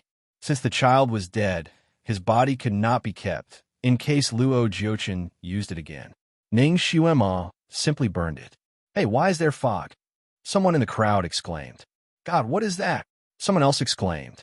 God, there's also fog over there. It's white. Everyone was startled. They all looked in the direction of the voice, and their expressions changed. Ning Xiuma also raised her head and looked around. Her expression couldn't help but change. Four-colored fog. There was fog in all four directions of the street, and it was fog of different colors.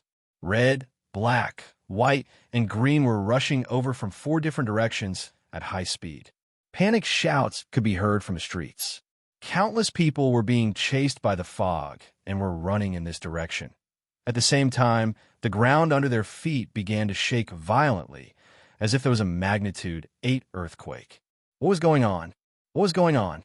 The people were shaken to the ground, and they were all in a panic. There were screams, cries, and call for children. The trembling of the earth finally stopped, and the people who were rolling around on the ground were still in shock. After a while, they got up and looked around. Then they were stunned. Everything familiar around them had changed. The shops, the streets, the stone workshop, everything had disappeared without a trace. What appeared in front of them was a square so huge that it seemed to have no end. There were 4 passageways around the square, and each passageway had fog of a different color surging out.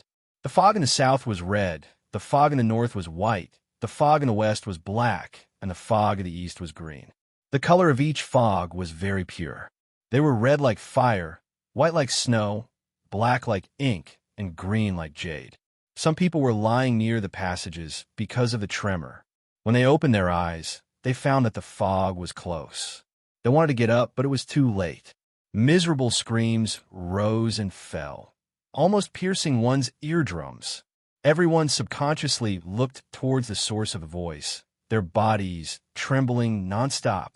The dozens of people who were engulfed by the red mist seemed to have been splashed with a layer of kerosene. They burned fiercely, causing them to roll on the ground and turn into a pile of ashes in the blink of an eye. The people who were swept by the white mist were instantly covered in a thick layer of ice.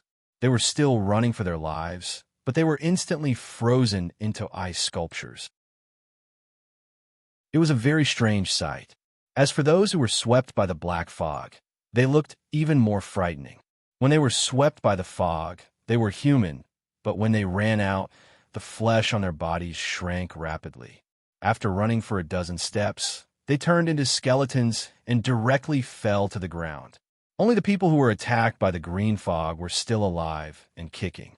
They were shouting and screaming as if there was a ghost chasing after them.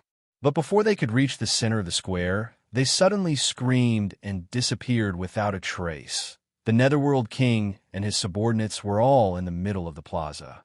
When the earthquake happened, these Netherworld race generals had protected the Netherworld King in the center.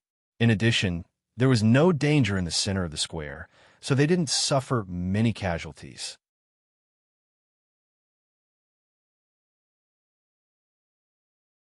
Chapter 22-26.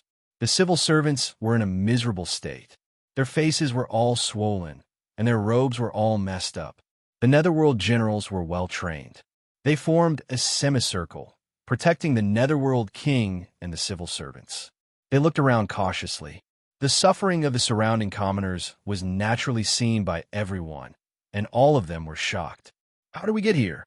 What is that fog? Where is the safest place? This was the question that was hovering in everyone's mind, and the sufferings of the people who had been affected by the fog indirectly served as a weather vane for everyone. The green fog was the safest place. 4 types of fog were approaching them from all directions. Your Majesty, the green fog in the east is the safest place. Let's go there, the Netherworld Prime Minister reported. This square was not safe. Once the fog forced them to the front, everyone would die. Hence, they had to make a decision as soon as possible and hide in a safer place. The Netherworld King looked around. Where's the Devil Master? I am here. A voice sounded not far away. The Netherworld King looked over and saw Ning Xiuma standing in the east where the commoners had fallen. She was looking down. There was a huge crack in the north-south direction. The 2 ends of the crack were covered by red and white fog. Hence, if they wanted to reach the passage in the east, they had to cross the crack. The crack was very deep, and the bottom could not be seen. Black and white fog swirled below. The commoners who had fallen into the crack were nowhere to be seen. The crack was more than 100 feet wide. Unless they could fly, they would not be able to reach the passage in the green fog. The commoners in the square saw that the green fog did not eat them, so they instinctively ran to the east. However, they were blocked by the crack. They could not jump over at all. They were so anxious that they walked around the crack. The scene was very chaotic. The Netherworld King saw that Ning Shuima was still there, and he calmed down. "Devil Master, what is happening?" Ning Shuima sighed. "If I am not wrong, Luo Jiuchen should have set up an array in the entire Netherworld city. The earthquake just now was a sign that the array was activated. We have fallen into his array." The commoners in the Netherworld realm looked at each other. What array was so powerful? It could bring so many people in. The Nether King had already noticed that there were a total of 10,000 people trapped in the plaza. Does the Devil Master recognize this array? The Netherworld King looked at Ning Shuima with hope. Ning Shuima shook her head slowly. "This is also the first time I've seen it." She didn't expect that Luo Jiuchen was also an array master. No wonder he said he had other plans before leaving. So this was the reason. She looked at the four-colored fog that was slowly approaching her, and her brain quickly calculated. According to the current speed, the fog would converge in the center of the square within an hour, and it would be difficult to predict what would happen at that time. Naturally, there was no lack of such scheming experts in the Netherworld realm. He immediately asked the Netherworld King for instructions. "Your Majesty, we must leave this place quickly. Otherwise, we won't be able to escape in an hour." Naturally, the Netherworld King also saw the danger of this place. Now, the only direction they could escape to was the eastern green fog. It was fine for him and a group of military generals to fly over this fissure, but what about the ordinary citizens and the group of civil officials? Leave them all here to die? Devil Master, do you have a way to break this array? The Netherworld King put all his hope on Ning Shuima. Ning Shuima looked at the fissure under her feet and then looked at the passage of green fog on the opposite side. She felt that the passage of green fog was not so simple. She was afraid that there was a bigger trap waiting for them to jump into.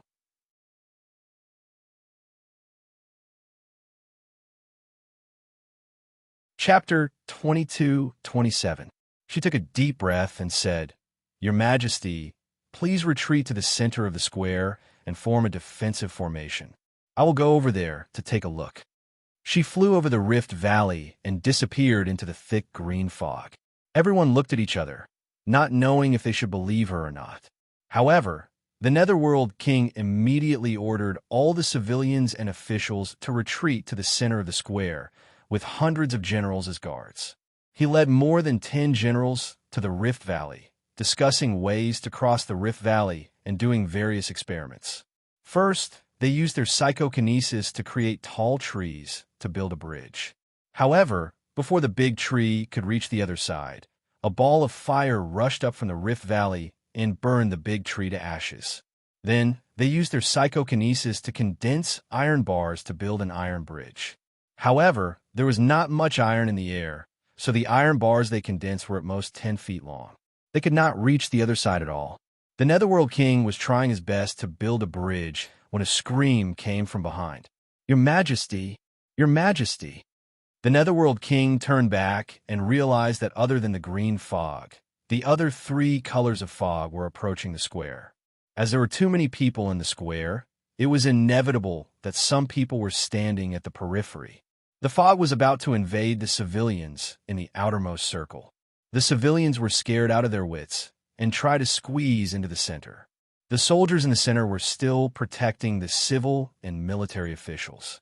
Naturally, they formed a human wall to prevent the civilians from rushing in. Both sides were in conflict. Children were crying, adults were screaming, and it was a mess. There were also some civilians who saw that they could not rush in, so they ran towards the Rift Valley. There were so many of them that the Netherworld King was almost squeezed into the Rift Valley. The people around the Netherworld King were naturally experts. They immediately protected the Netherworld King in the center and drove away the civilians who were rushing in. Once a crowd formed in an environment, many people would not be able to control themselves. Many people escaped to the edge of the Rift Valley with great difficulty, but when the people behind rushed in, the people at the front could not stand still and immediately fell into the Rift Valley like dumplings. The long screams pierced through the air, making people's hearts tremble with fear. The Netherworld King's face turned pale, and he immediately ordered the soldiers to stop the civilians who were rushing forward. However, under the shadow of death, how many people could rationally line up according to the Netherworld King's order? The fog on the three sides was getting closer and closer, leaving less and less space for the civilians. People at the periphery were attacked by the fog from time to time, and they were either turned into fireballs, ice sculptures, or skeletons. The crowd was filled with cries, as if it was the end of the world.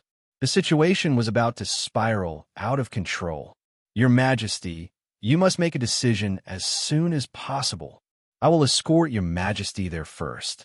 It may be dangerous there, but it is better than waiting for death here. Your Majesty, we can't wait for that Devil Master any longer. She might have already found a way to survive and escaped. That's right. She's the Devil Master after all, and we've misunderstood her before. Young Master even sent troops to attack Mo Palace. It's good enough that she didn't hit us when we're down. Why would she be willing to put in the effort to save us from the underworld? The Netherworld generals all spoke up, trying to persuade the Netherworld King to bring his men over first. Under the shadow of death, if the Netherworld King didn't leave, these Netherworld generals wouldn't dare to move first. Naturally, they urged the Netherworld King on. The Nether King's face was also pale. He could pass, but what about the commoners? What about the hundreds of civil officials? All destroyed here? The civil officials and commoners were also afraid that their king would completely abandon them. They looked at him anxiously, some shouting, some crying. Your Majesty, when the time is right, we need to cut our losses. The underworld marshal finally spoke up.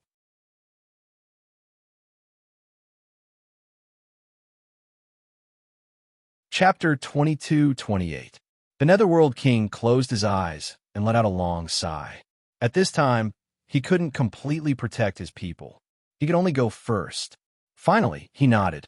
The generals around him were overjoyed.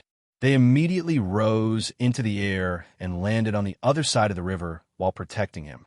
The other generals and soldiers who knew how to fly naturally flew up and followed them to the other side of the river. They left the soldiers, officials, and people with low or no skills to wait on the other side of the valley to be devoured. The Netherworld King flew into the air. He heard the desperate cries of the people behind him. His heart twisted, and he almost tripped and fell. Fortunately, he was stopped by the generals beside him. At this moment, in the huge square, there was only a small area that wasn't invaded by the colorful fog. The people on both sides couldn't squeeze in, and they were forced to do so by the colorful fog. In desperation, they voluntarily jumped into the valley. The cries behind them were so loud that even the fog was trembling. When the Netherworld King landed on the other side of the river, his legs almost went soft. He wanted to look back, but the generals beside him were afraid that he would be soft-hearted. They directly surrounded him and ran toward the passage of green fog. Suddenly, a red shadow flashed in the green fog. A woman finally appeared and blocked the path of the Netherworld King and his people. The Netherworld King and his people were stunned. The Devil Master. She finally came back. The moment Ning Shuama appeared, she roughly saw the situation here. Her beautiful face darkened. Your Majesty, are you going to abandon your people and run away by yourself? Her voice was so cold that it could freeze. The Netherworld King's face was pale. I can't bear it, but there is no but. If you still want to save your people, follow me. Ning Shuama turned and flew to the other side of the river. The Devil Master is here.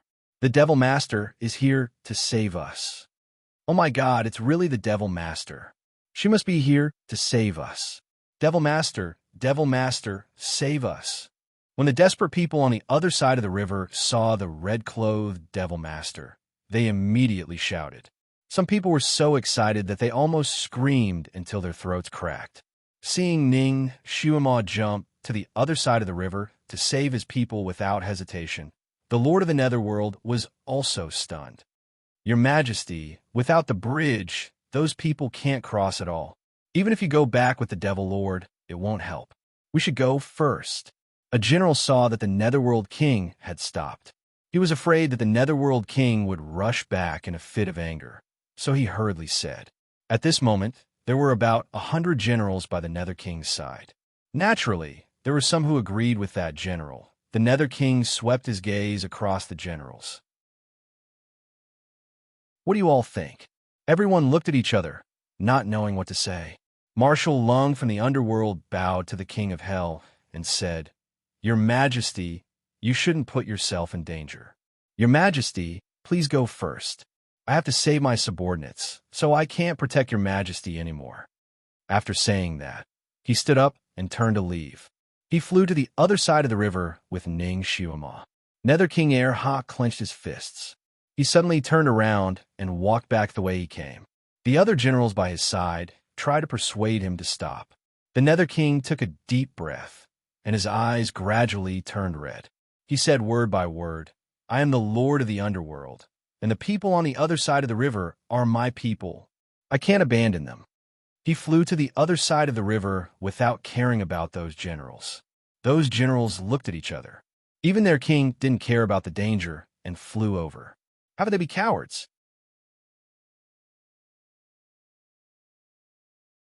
Chapter 22-29.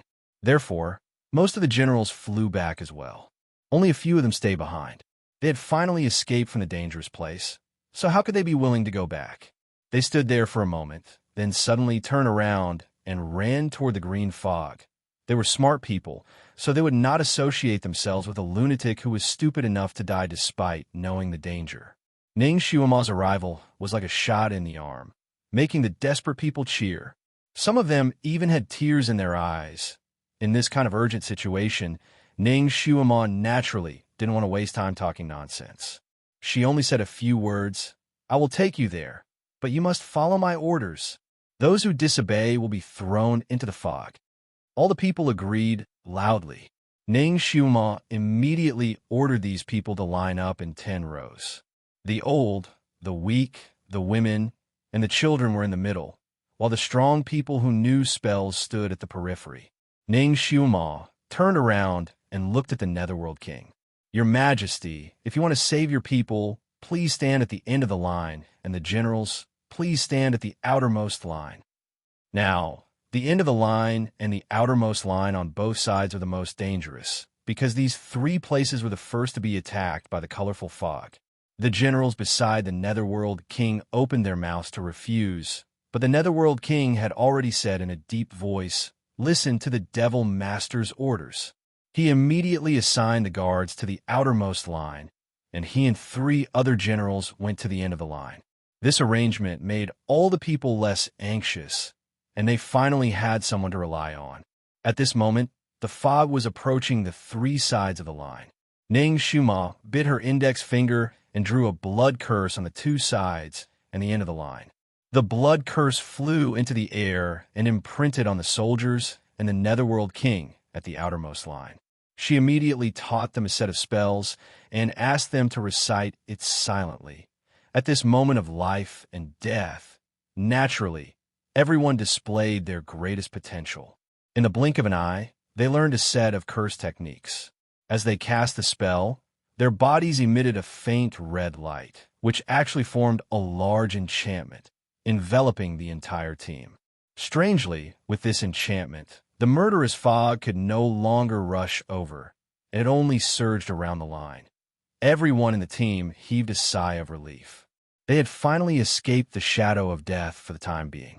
Everyone looked at Ning Shuima with gratitude. They were full of hope, as if they were looking at a god, waiting for her next order. Ning Shuima said in a deep voice, This bounded domain can last for 2 hours. I will build a bridge within 1 hour. Everyone can line up to cross the bridge. There is plenty of time. Don't crowd and don't make any noise. Do you hear me? Yes, sir. A thunderous response. Only then did Ning Shuima turn around. Her finger pointed forward, and countless jet-black vines with dark green leaves shot towards the opposite shore. The Netherworld King, who was at the back of the group, naturally saw it too. He couldn't help but say, "Devil Master, I also wanted to build a wooden bridge just now, but there was a mountain fire in the Rift Valley. As soon as the wooden bridge was completed, it was burned down." He didn't finish his sentence, because he saw that the vines shot out by Ning Xiuama had already flown across the Rift Valley and wrapped around the rocks on the opposite shore. There was indeed a raging fire blowing out from the bottom of the Rift Valley. However, when the fire burned the vines, it was as if it had met water and was extinguished with a puff. Such a fire couldn't do anything to these vines. What kind of material were these vines made of? The Netherworld King was very surprised. Just now, he had condensed more than a dozen kinds of wood, and some of them were especially fireproof. However, they were all burned to ashes by the fire blowing out from the Rift Valley.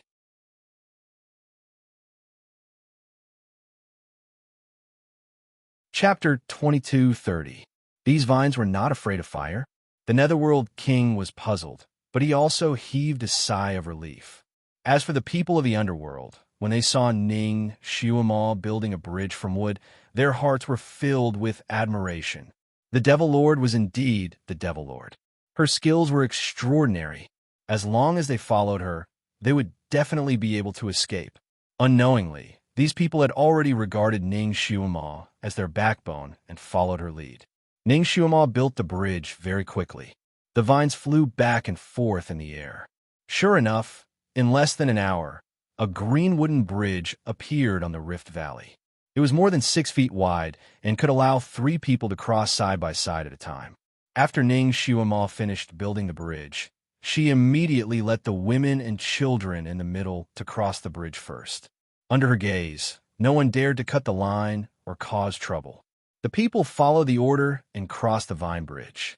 They were also very fast.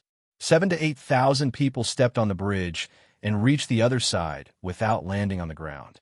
The Netherworld King and his generals were the last batch to arrive.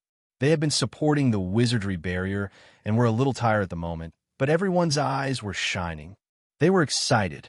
Once everyone was on the shore, Ning Xiuama opened her mouth. This passage leads to a grassland. There are some mutated creatures roaming around there that are good at attacking people. Therefore, it is not absolutely safe. After passing through the grassland, there is a deep and serene cave. I have already explored the cave and found that it is not dangerous for now. As for the other side of the cave, I did not explore it because I was in a hurry to come back. Maybe there is something very dangerous in the depths of the cave. Everything is unknown. Think about whether you want to stay here or follow me. It is all up to you. Actually, everyone had already seen that the Rift Valley seemed to have the effect of blocking the other fog. At this moment, the other colored fog had already surrounded the Rift Valley. They probably did not mix with each other. The 3 types of fog collided and made a sizzling sound like an object falling into a strong acid. Then, they slowly surged toward the Rift Valley. They seemed to have met with obstacles on the other side of the Rift Valley. They cannot pass through the Rift Valley. It might be safe to stay here, but it might also be dangerous because no one could be sure whether the 3 types of fog would eventually break through the barrier of the Rift Valley and rush here. There was unknown danger if they went forward, but they might be able to rush out of here alive. Staying where they were was temporarily safe. This kind of thing was not easy to decide. The crowd buzzed as they discussed the pros and cons of the 2 paths with their family and friends. The Nether King did not hesitate. He naturally chose to walk forward with Ning Xiuama. After a while, the people present finally made a decision. Most of them chose to follow Ning Xiuama. Even if it was risky, they would rather follow this demon master and charge in. Only a little over 100 chose to stay. Ning Xiuama rearranged the troops. The old, the weak, the women, and the children were still in the middle, and the soldiers of the underworld were on all sides.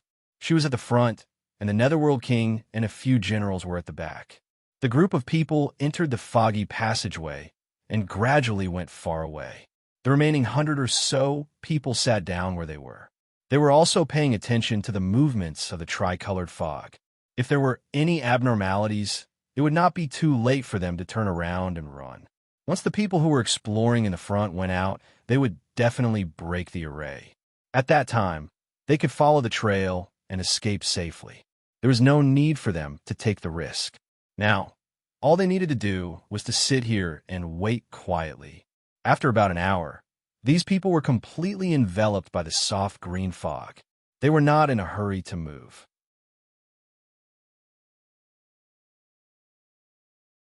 Chapter 22:31. There was no danger in the green mist, and the air was very fresh. Some people were already yawning in the green mist, and the sudden change happened in an instant. A buzzing sound came from the originally harmless green mist, as if a large swarm of bees was quickly approaching. Everyone opened their eyes and were scared out of their wits. Horrified screams came from the green mist. A moment later, the bodies of more than 100 people were covered with pine needles. They stood there like pine balls, and blood dripped down from the pine needles. There was a sound of wind in the green mist, and a man in purple holding a folding fan appeared. He looked very handsome, and when he walked slowly, it was as if he was taking a stroll. He walked around the pine needles, and the corner of his mouth hooked up. Only 120 people chose to stay and not go with her. That girl, her appeal is quite strong. He raised his hand, and a purple light circled around the dead people, picking up countless translucent souls. Those souls struggled in the purple light, trying to escape. He licked his lips and sighed. Although the number is small, it's better than nothing. He took back the purple light, ignored the wailing of those souls, and forced them into a small gray ball. Then he stuffed it into his mouth and swallowed it. A faint black gas came out of his body, circled around him, and then scattered. He stood up and pursed his lips as if he was savoring the taste. After a moment, he sighed. In the end, there's not enough resentment. It's a pity that the girl ruined my plan. Otherwise, all the children in the city would have been used by me and turned into little ghosts. Then they would have chased and killed their parents. Those parents who died in the hands of their children must have a lot of resentment. My martial arts would have improved even faster. Sigh, it's a pity. He shook his head, but then smiled as if he thought of something. Since he had planned and arranged for so long, he would succeed in the end.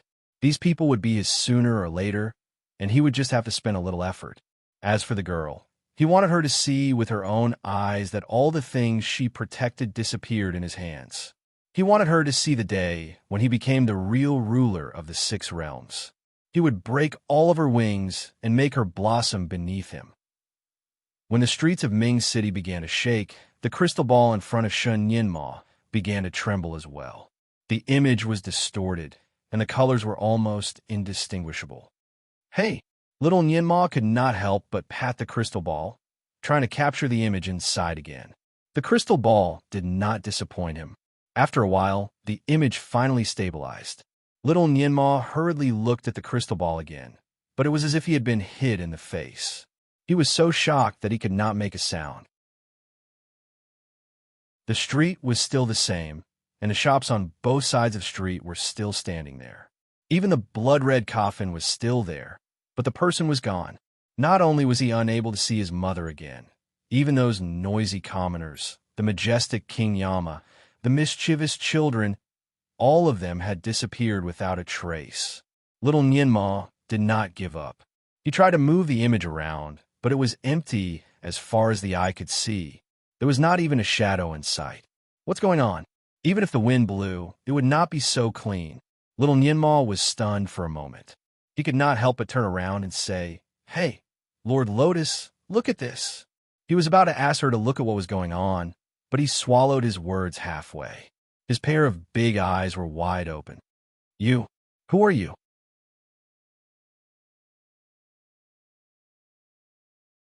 Chapter 22:32. The child who looked similar to him was no longer behind him. Instead, there was a young man in white who was meditating. The young man looked like he was about 12 or 13 years old. His silver hair was as white as snow, and his eyebrows were beautiful. He looked elegant, as if he was carved out of ice. He was beautiful yet cold. There were faint layers of white light surrounding his body. The young man seemed to be awakened by little Ninma's voice. He slowly opened his eyes. His pair of deep blue eyes were like an ice lake. They looked straight into little Nianma's big eyes. The young man saw his own reflection in Nianma's clear eyes. He narrowed his eyes slightly. Nianma. His voice was no longer a child's voice. It was the cool and magnetic voice of a young man before he changed his voice. You. Little Nianma was so shocked that he could not speak. You are. The young man's appearance was very similar to his father. However, little Nianma's impression of his father was that of an adult. Although the young man's appearance was also extremely beautiful, there was a kind of neutral, childlike innocence. The scene was too strange. Little Nianma could not react for a moment. After a while, he finally said, Are you my brother? The young man originally reached out his hand to pat his big head, but he was stunned by his words. His fingers gently pressed on little Nianma's shoulder and said in a deep voice, Nianma, I am your father. Father. Little Nianma was stunned. His eyes were wide open, and his mouth was so wide that it seemed like an egg could be stuffed into it. The young man was naturally shunned Julie, who had succeeded in his cultivation again. He raised his arm and hugged his son in his arms. He used his hand to close his little mouth. All right, kid, what did you see? What do you want me to see? As he said that, he looked into the crystal ball and saw an empty street. His expression changed slightly. What is going on? Little Nianma's mind was buzzing. He felt like he was struck by lightning. He could not react for a moment. At this time, he subconsciously said, I don't know. Just now, in the crystal ball, there was a sudden four-colored fog on the street. Then the image shook like an earthquake. When it stopped, there was no one in it. He was almost mechanically stating the facts. In the end, he finally got some feeling. Is my mother okay? Where is she? You. He found it hard to say the word father. Julie stood up and patted little Nianma's head. Nianma, wait here obediently. I'll go save your mother. With a flash of white light, Julie's figure disappeared from the crystal cave. Little Nianma remained silent. He stood there in a daze, his mind still blank. The sudden ecstasy and bewilderment left him in a daze. It took him a while to react. His brain finally started working again. Father? This person was his father. His father was not dead. Or was Venerable Lotus joking with him? However, this Venerable Lotus really smelled like father. Now that he had grown bigger, his appearance was also very similar. And the way he talked to him was really no different from when he was teaching him in the Fanteon Palace. Father is back. Father is back. Father is back. Father is back. This good news flooded his mind like crazy, from the initial disbelief to the final joy.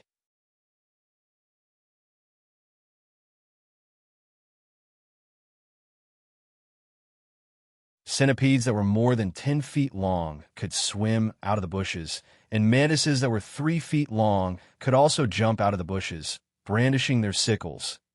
A rabbit the size of a leopard could also jump out. Its pair of red eyes and fangs shone frighteningly under the sunlight.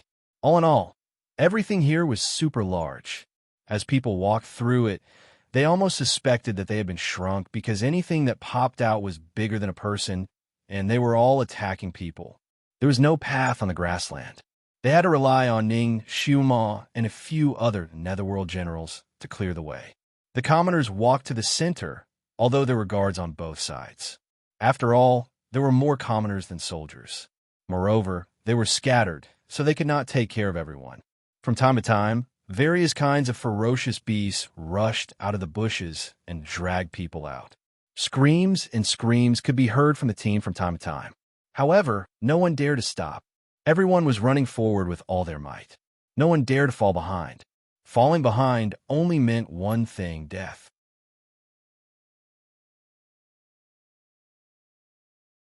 Chapter 2234. Because there were too many ferocious beasts hiding in the bushes on both sides, once the troop stopped, it would be an absolute massacre. The weapons in the hands of the Netherworld soldiers and generals never stopped. They kept running and fighting with all kinds of ferocious beasts that came out. Blood dyed the clothes of those generals red and dyed their eyes red. In front and behind them, countless ferocious beasts' corpses fell. Fortunately, this path was not considered long. When the super-huge cave appeared in front of them, everyone cheered. The demon master said that the cave was safe. As long as they entered the cave, they could take a breather. Almost everyone stared at the red-clothed demon master who was opening the path in front. He was their only hope to get out alive this time. Ning Xuema's heart sank slightly. She had a premonition that things were not good. She had already come to this grassland twice. In less than 2 hours, the grassland had already changed greatly. The grass was taller, and the beasts were fiercer. If she had not arranged the people of the underworld to advance in a formation, she was afraid that more than half of them would have died on this grassland. Even so, they had lost 300 to 400 people along the way. This was already the lowest number of casualties. The situation of the grassland had changed. She did not know if there were any changes in the cave. She waved her hand and made the troops behind her stop temporarily. She flew into the cave, wanting to check the situation first. But she quickly retreated. A fishy wind blew in the cave, and a green-black, huge creature came out from inside. It was a huge python with a long horn on its head. Its body was dozens of feet long, and its lantern-like vertical pupils were even taller than a person. It lay there, blocking the entrance of the cave completely. There was a person standing on top of the python's head. His purple robe fluttered in the wind, and his features were elegant. There was a smile on his lips. "Little Xuema, we meet again." Luo Jiuchen. He actually appeared again and blocked everyone's escape route. Everyone finally saw hope, and now this person suddenly appeared. It was obvious that he wanted to stop them from entering the cave. Everyone clenched their fists, and their teeth were itching with hatred. All kinds of ferocious beasts had already popped their heads out from the bushes behind them, rushing over like a tide. It was obvious that they wanted to treat this group of people as food. Everyone's face changed color. The Nether King's eyes stared at the python. Suddenly, he shouted with a trembling voice, "Huar!" The python's red pupils slightly trembled, and it looked at the Nether King. "Huar, why are you here?" Luo Jiuchen was Luo Jiuchen's mount. Ning Xuema's heart skipped a beat. She didn't know that the Hades clan's original body was a python. Was this big black python the substitute Hades king? Was he also controlled by Luo Jiuchen? She looked at the python and saw that its eyes weren't cloudy. It was obvious that it had intelligence. Luan Hua's Luo, Huaz's Luo, Huaz's. He's Hua, Huaz. The nether of the kings, Nether King's Huaz. Of Nea Hua. Of the Hun of the Nev Huns. Nea of the were, was Luo Hua. Luo Nedley Luanit. Of the was of them. Not only did the Nether King's eyes turn red, but the eyes of all the generals of the underworld also turned red. A warrior would rather be killed than humiliated. Luo Jiuchen's actions were like taking a dump in the sky of the underworld. He didn't put the entire underworld in his eyes.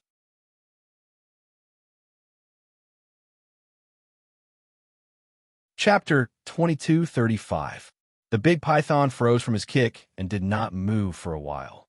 "Speak." Luo Jiuchen kicked the python again. This time, he seemed to have kicked an important part of the python. The python tensed up and finally said in a muffled voice, "Father, you don't have to care. I did volunteer to become Lord Luo's mount, the Netherworld King. All the Netherworld generals. They felt like they had been slapped in the face. Everyone's faces were burning. The Netherworld King clenched his fists so tightly that his knuckles turned white. "Little bastard," the Netherworld King scolded. "You are so useless. I will treat it as if I don't have a son like you." The python lowered its eyes slightly, but Luo Jiuchen laughed loudly. His laughter was clear and melodious. "Nether King, it's his fortune to be able to be my mount." The Netherworld King said angrily, "You must have used some method to coerce him." Luo Jiuchen opened his folding fan and said casually, "You think your son was coerced? If I told you that your son was willing to cooperate with me, and that he even contributed greatly to this operation, would you believe me?" The Netherworld King, he gritted his teeth. "Nonsense. Why would Hua scheme against her own people? Luo Jiuchen shook his head and sighed. Even if I told you the truth, you wouldn't believe me. He curled his lips into a smile and kicked the python beneath him with the tip of his foot. Why don't you say it yourself? Now that the truth had been exposed, the python closed its eyes and finally opened its mouth. Father, I did participate in a large part of this operation. I sent some people to assist you. The Hell King's face paled. Actually, when he saw the assassins crushed to death by Ning Xiuma's coffin and the spies caught by Ning Xiuma, he had some suspicions. One of them looked like Hua Er's guard. He just didn't dare to believe it. Even if he recognized him, he didn't expose him. He wanted to go back to the Netherworld Palace and talk to his son. He didn't expect that. Why did you do this? The Netherworld King's voice trembled. He didn't know if he was angry or disappointed. The python seemed to have made up its mind. I just don't want to be a powerless crown prince anymore. Ever since Imperial Father came back, those soldiers and subjects no longer listened to me. The Netherworld King. It turned out to be an old drama of father and son fighting for power. That son despised his father for being too old to succeed him. So he colluded with outsiders at this moment. The back of the group had already been attacked by all kinds of ferocious beasts, and some of them were panicking. Ning Xiuma was prepared in advance. She had already ordered the people to quickly form a circular formation. The warriors were at the outermost circle and then set up a defensive barrier around them. Her psyche power was combined with the psyche power of the generals, so her defense was not weak. Therefore, the continuous attacks of the beasts were not effective for the time being. However, after all, the people had been running around for such a long time. They were all tired and impatient. The number of ferocious beasts was large, and their attacks were fierce. After a while, the generals who were supporting the barrier began to feel the strain. If this continued, the barrier would break in less than an hour. Then, these 6,000 to 7,000 people would become a delicious meal for the ferocious beasts. The Netherworld King was obviously aware of this danger. He took a light breath and looked at Luo Jiuchen. Supremacy Luo. The Netherworld realm has no enmity with you. Why you have to force us?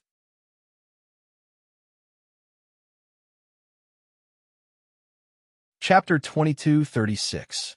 Luo Jiuchen narrowed his eyes and smiled. His smile was still as bright as before. Netherworld King, you are the master of a world. How can you be so naive? You should understand that sometimes there is no enmity between us. The Netherworld King gritted his teeth. Then what do you want? Luo Jiuchen tapped his fan against his palm. This is none of my business. You can ask your precious son what he wants. The Nether King and his subjects were stunned. Everyone turned to look at the giant python. Now that things had developed to this point, the python finally made up his mind and put forward his conditions. If they wanted to live, they had to go to his side, recognize him as their master, and follow him. Although the python's voice was muffled, the conditions it offered were tempting enough. As long as they followed him, recognized him as the new Netherworld King, and became his subordinates, he would be responsible for sending them out of this strange place and let them go home. Even the old Netherworld King was the same. After he came over, even if he handed over his power, he would take care of the old Netherworld King on account of their father-son relationship. These conditions were undoubtedly very tempting for the thousands of people who were fighting for their lives on the tip of a knife. Luo Jiuchen stood high up on the python's head, smiling as he looked at the dense crowd in front of him. He believed that once this condition was put out, at least 4/5 of the people here would join his camp. No one was not afraid of death, not to mention that the majority of this group of people were commoners. The smile on his lips was perfect. His eyes fell on Ning Xiuma, waiting for the moment when she was betrayed by everyone. After all, these people of the Netherworld realm were not her subordinates. They would not risk their lives for her. Maybe they would betray him and stand on his side, leaving Ning Xiuma to become a true loner. He wanted this girl to taste the feeling of being abandoned. Only when she suffered a fatal setback would she understand the situation and truly fall into his arms. However, after waiting for a moment, the smile on his face froze in the wind. There were 6,000 to 7,000 people here, but only a few dozen people walked over in fear. The others stood silently in their original spots, with no intention of moving at all. Forget about the Netherworld King and those old generals who were loyal to the Netherworld King. But what about the soldiers and the common people? Do they take the wrong medicine? Don't know how to seek advantages and avoid disadvantages? Not only did Luo Jiochen's expression turn ugly, but the python also felt that it had lost all face. It glared at them with its pair of vertical pupils. I'll give you a moment more. If you don't come over, this king will no longer care about your lives. Marshal Lung finally couldn't help but spit. I'd rather be the tail of a phoenix than the head of a chicken. I won't accept a person who is willing to be someone's mount as my master. The others also looked at the python coldly. Obviously, they had the same idea as Marshal Lung. Moreover, they had gone through thick and thin with the Devil Master for so long, so they already understood her personality. They would rather follow her and risk their lives than follow a mount leader and become subservient from then on. Luo Jiochin stroked his fan and chuckled. Good, good. He had a backbone. I hope he will continue to be so unyielding. He patted the python's head with his fan and said, Let's go. Take these people who are willing to follow you. He glanced at the few dozen people around him, smiled, and did not say anything else.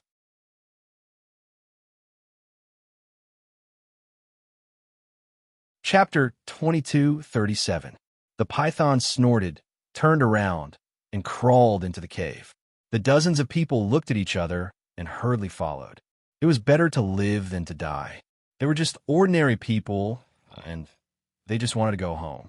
Luo Jiochin's voice came from the cave. If you follow me into this cave, it means that you have joined my camp. I will not treat you badly. I will wait for you here. Everyone looked at each other. This cave was the only way they could survive. If they stayed outside for a long time, the wizardry barrier would break, and they would not be able to resist the tide of beasts. Devil Master, what should we do next? The Netherworld King did not know what to do. He was relieved that his people did not betray him, and he felt a heavy responsibility. Even if he had to risk his life, he wanted to protect his people. But now, they could not find another safe place, and the wizardry barrier could not hold on any longer. Ning Xiuma looked at her surroundings before suddenly walking towards the pitch-black cave entrance. The old Netherworld King was shocked. Devil Master, we can't go in there. Otherwise, we will be considered to have joined their camp. Ning Xiuma looked at him with a faint smile. Your Majesty, why are you not willing to join his camp? After all, if you followed him, you might be safe now. The old Netherworld King took a deep breath and said, Although I am slow-witted, I can still distinguish between right and wrong.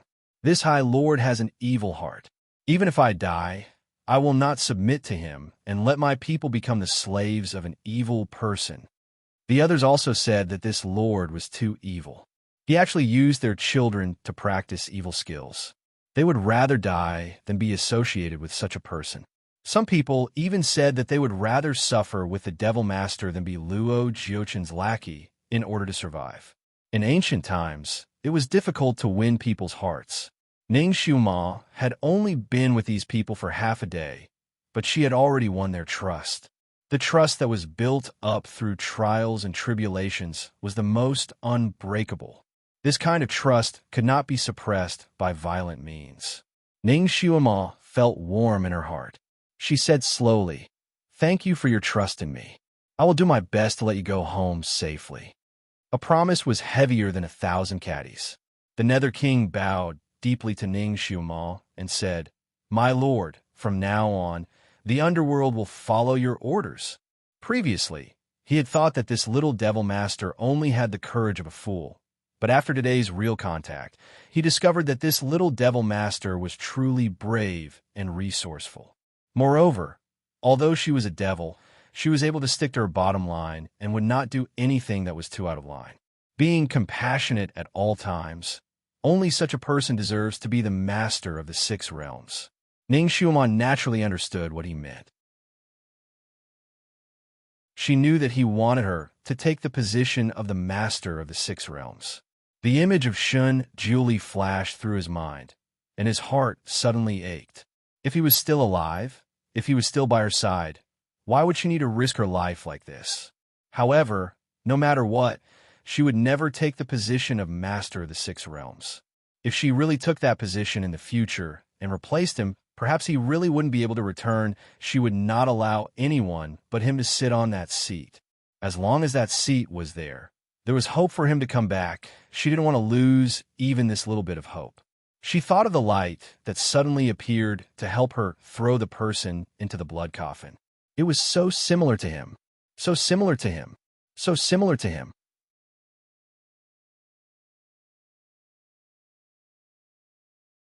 Chapter 22:38.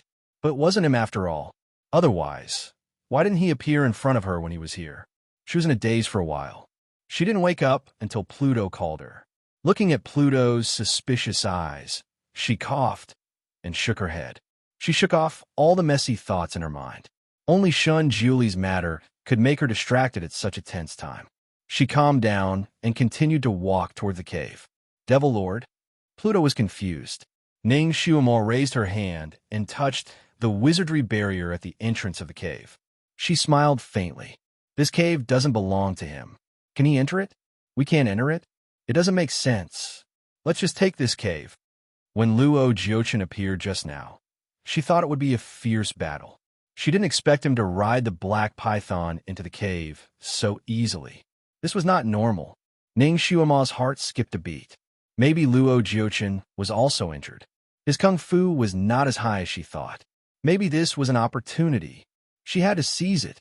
When the Nether King and the others heard her words, it was as if they were suddenly enlightened. They were instantly enlightened. Yes, this cave did not belong to Luo Jiochin. When enemies meet on a narrow path, the brave will win. Whoever has the harder fist will be qualified to occupy this cave.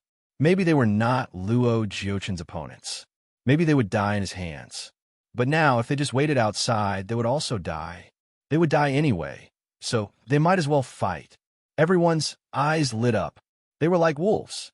Luo Jiochin set up a wizardry barrier at the entrance of the cave. As soon as Ning Shuamo's fingers touched it, she heard the spell that could unlock the barrier. As long as she pressed her hand on the barrier and shouted 3 times, "I am willing to follow the Lord," the barrier would let the person who shouted in. Ning Shuamo used her hand to touch the barrier. The corner of her lips curled up as she beckoned to the underworld generals. The generals came over to listen to her orders. Press your hands on the barrier and shout, "Luo Jiochin, you bastard," 3 times, and the barrier will open. Although the generals felt that the chant to break the barrier was too strange, they now had complete trust in Ning Shuamo. Naturally, they would chant whatever Ning Shuamo told them to. Therefore, the moment they placed their hands on the barrier, they shouted loudly, "Luo Jiochin, you bastard." These people all had loud voices. Once they shouted, their voices could be heard from 10 miles away. What's more, 7 or 8 people shouted at the same time. That sound was enough to split rocks and pierce through clouds. However, it was only after they shouted that they realized that when their hands touched the enchantment, the chance to break the enchantment rang in their ears. Everyone couldn't help but be stunned. At the same time, Ning Shuamo made her move. After making a few complicated hand gestures, a red light struck the barrier. The barrier almost broke with the shouts of the men. Everyone was stunned. Ning Shuamo made a funny face. She jumped up and took the lead to rush into the cave. The Netherworld King didn't know whether to laugh or cry. This Devil Master was sometimes a little childish, but he was very likable. With his Devil Master leading the way, what else was there to be afraid of? They all followed behind and rushed into the cave. They didn't know what was strange around the cave. The ferocious beasts that were originally chasing after them retreated when they got close to the cave.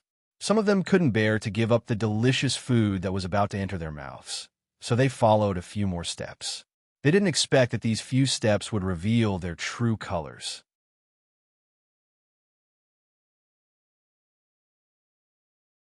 Chapter 22:39. The rabbit that was as big as a leopard and the vole that was as big as a wild boar actually returned to their normal size in an instant and were killed by a few strong men.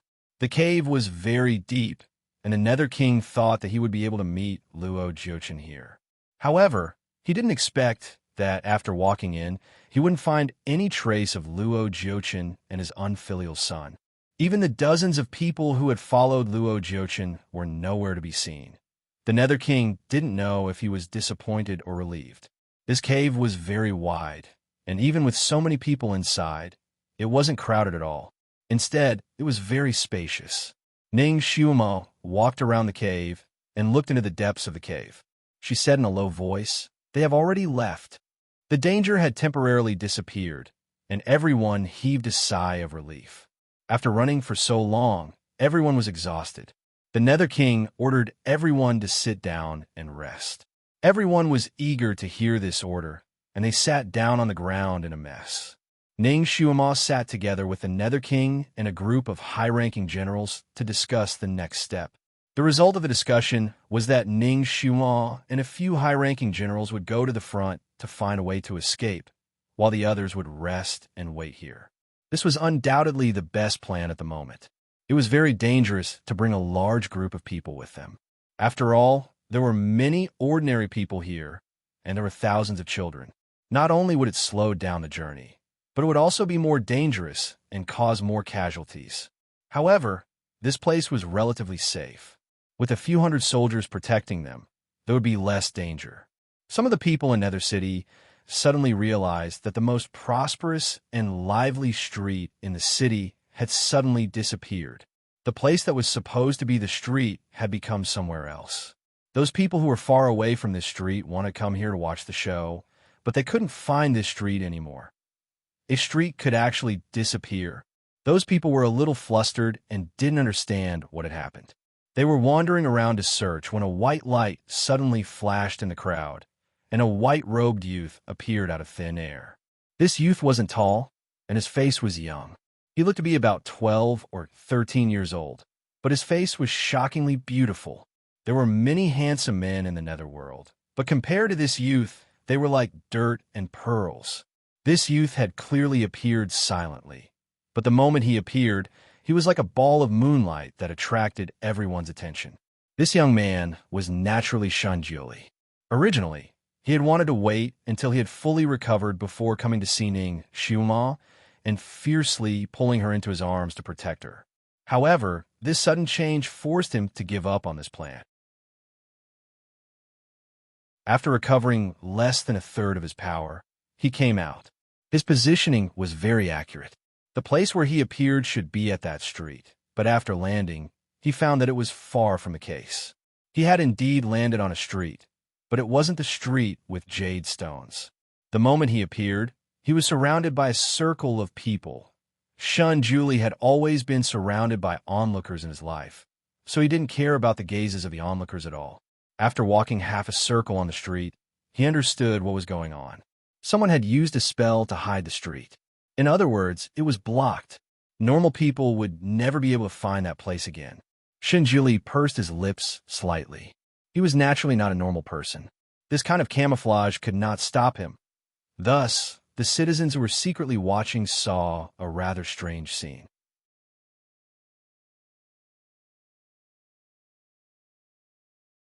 Chapter 2240. That unbelievably beautiful young man in white made a hand gesture on the street and then disappeared into thin air. Disappeared. The curtains were fluttering in the wind, and the dust on the street was dancing in the wind. Cheap rouge, face powder, and all kinds of sundry goods filled the entire street. The wonton stall was still steaming, and the hot water in the pot was still boiling. This used to be the busiest street in Nether City.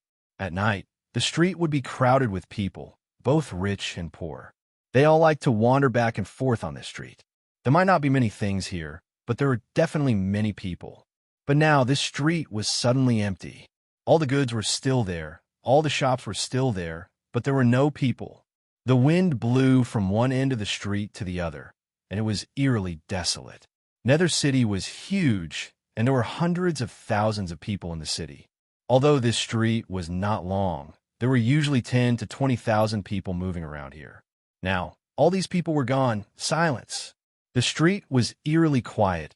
and no other sound could be heard. Shun Julie finally appeared on the street that had disappeared. He appeared near the shop that sold the white jade doll. The shop had collapsed, and there was only a pile of broken bricks and wood. The blood coffin was not far from the shop, and the lid of the coffin was still open. There were some blood stains at the bottom of the coffin. He stood in front of the coffin, and his fingers bent slightly to form a seal. A white light was emitted, and it went around the blood coffin. After a moment, he stopped and shook his head slightly. The souls of the people who fell into the blood coffin disappeared. His original plan of capturing a soul to interrogate had failed. He looked around, and his heart sank. Qian Kuan teleportation technique. And a misty chain soul-stealing array. That meant that someone had used the Qian Kuan teleportation technique to move all the people on this street into the misty chain soul-stealing array. No matter if it was setting up such a big array or using the Qian Kuan teleportation technique, it required a very high level of technique.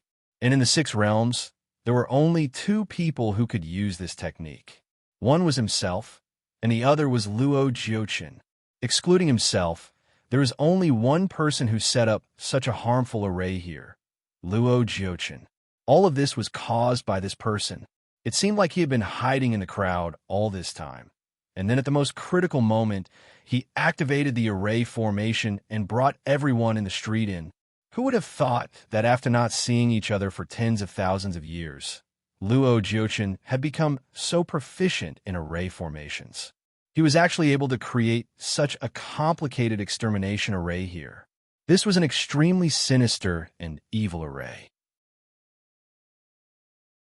It could absorb the souls of all the people inside the array, causing them to be completely annihilated without leaving a corpse behind. Entering this array was equivalent to stepping on the steps of the Yama Palace. It was extremely difficult to turn back. Unless this array was completely destroyed, or the person who set up the array was merciful and automatically released the people trapped inside, there was no way to save them. If he wanted to break this array, he could only find the core of the array inside and break it. There was nothing he could do outside the array. What was worse was that once the person who set up the array came out, he could activate all the mechanisms in the array from outside, causing all the mechanisms in the array to explode at once. At that time, it would be a great purgatory inside, and no one would be able to find a safe place. They could only wait inside to be completely swallowed up by the array, and their souls would be condensed by the person who set up the array, becoming the source of an evil technique. Shun Julie was an expert in setting up arrays, so he naturally knew the dangers of this array. You're tuning into the Romance Rendezvous YouTube channel. We're so grateful for your support, and don't forget to subscribe to join us on this incredible journey through captivating stories. Your generosity through donations truly makes a world of difference, as it's the primary source of revenue that allows me to expand and enhance this channel for you. Thank you from the bottom of my heart for being a part of this adventure.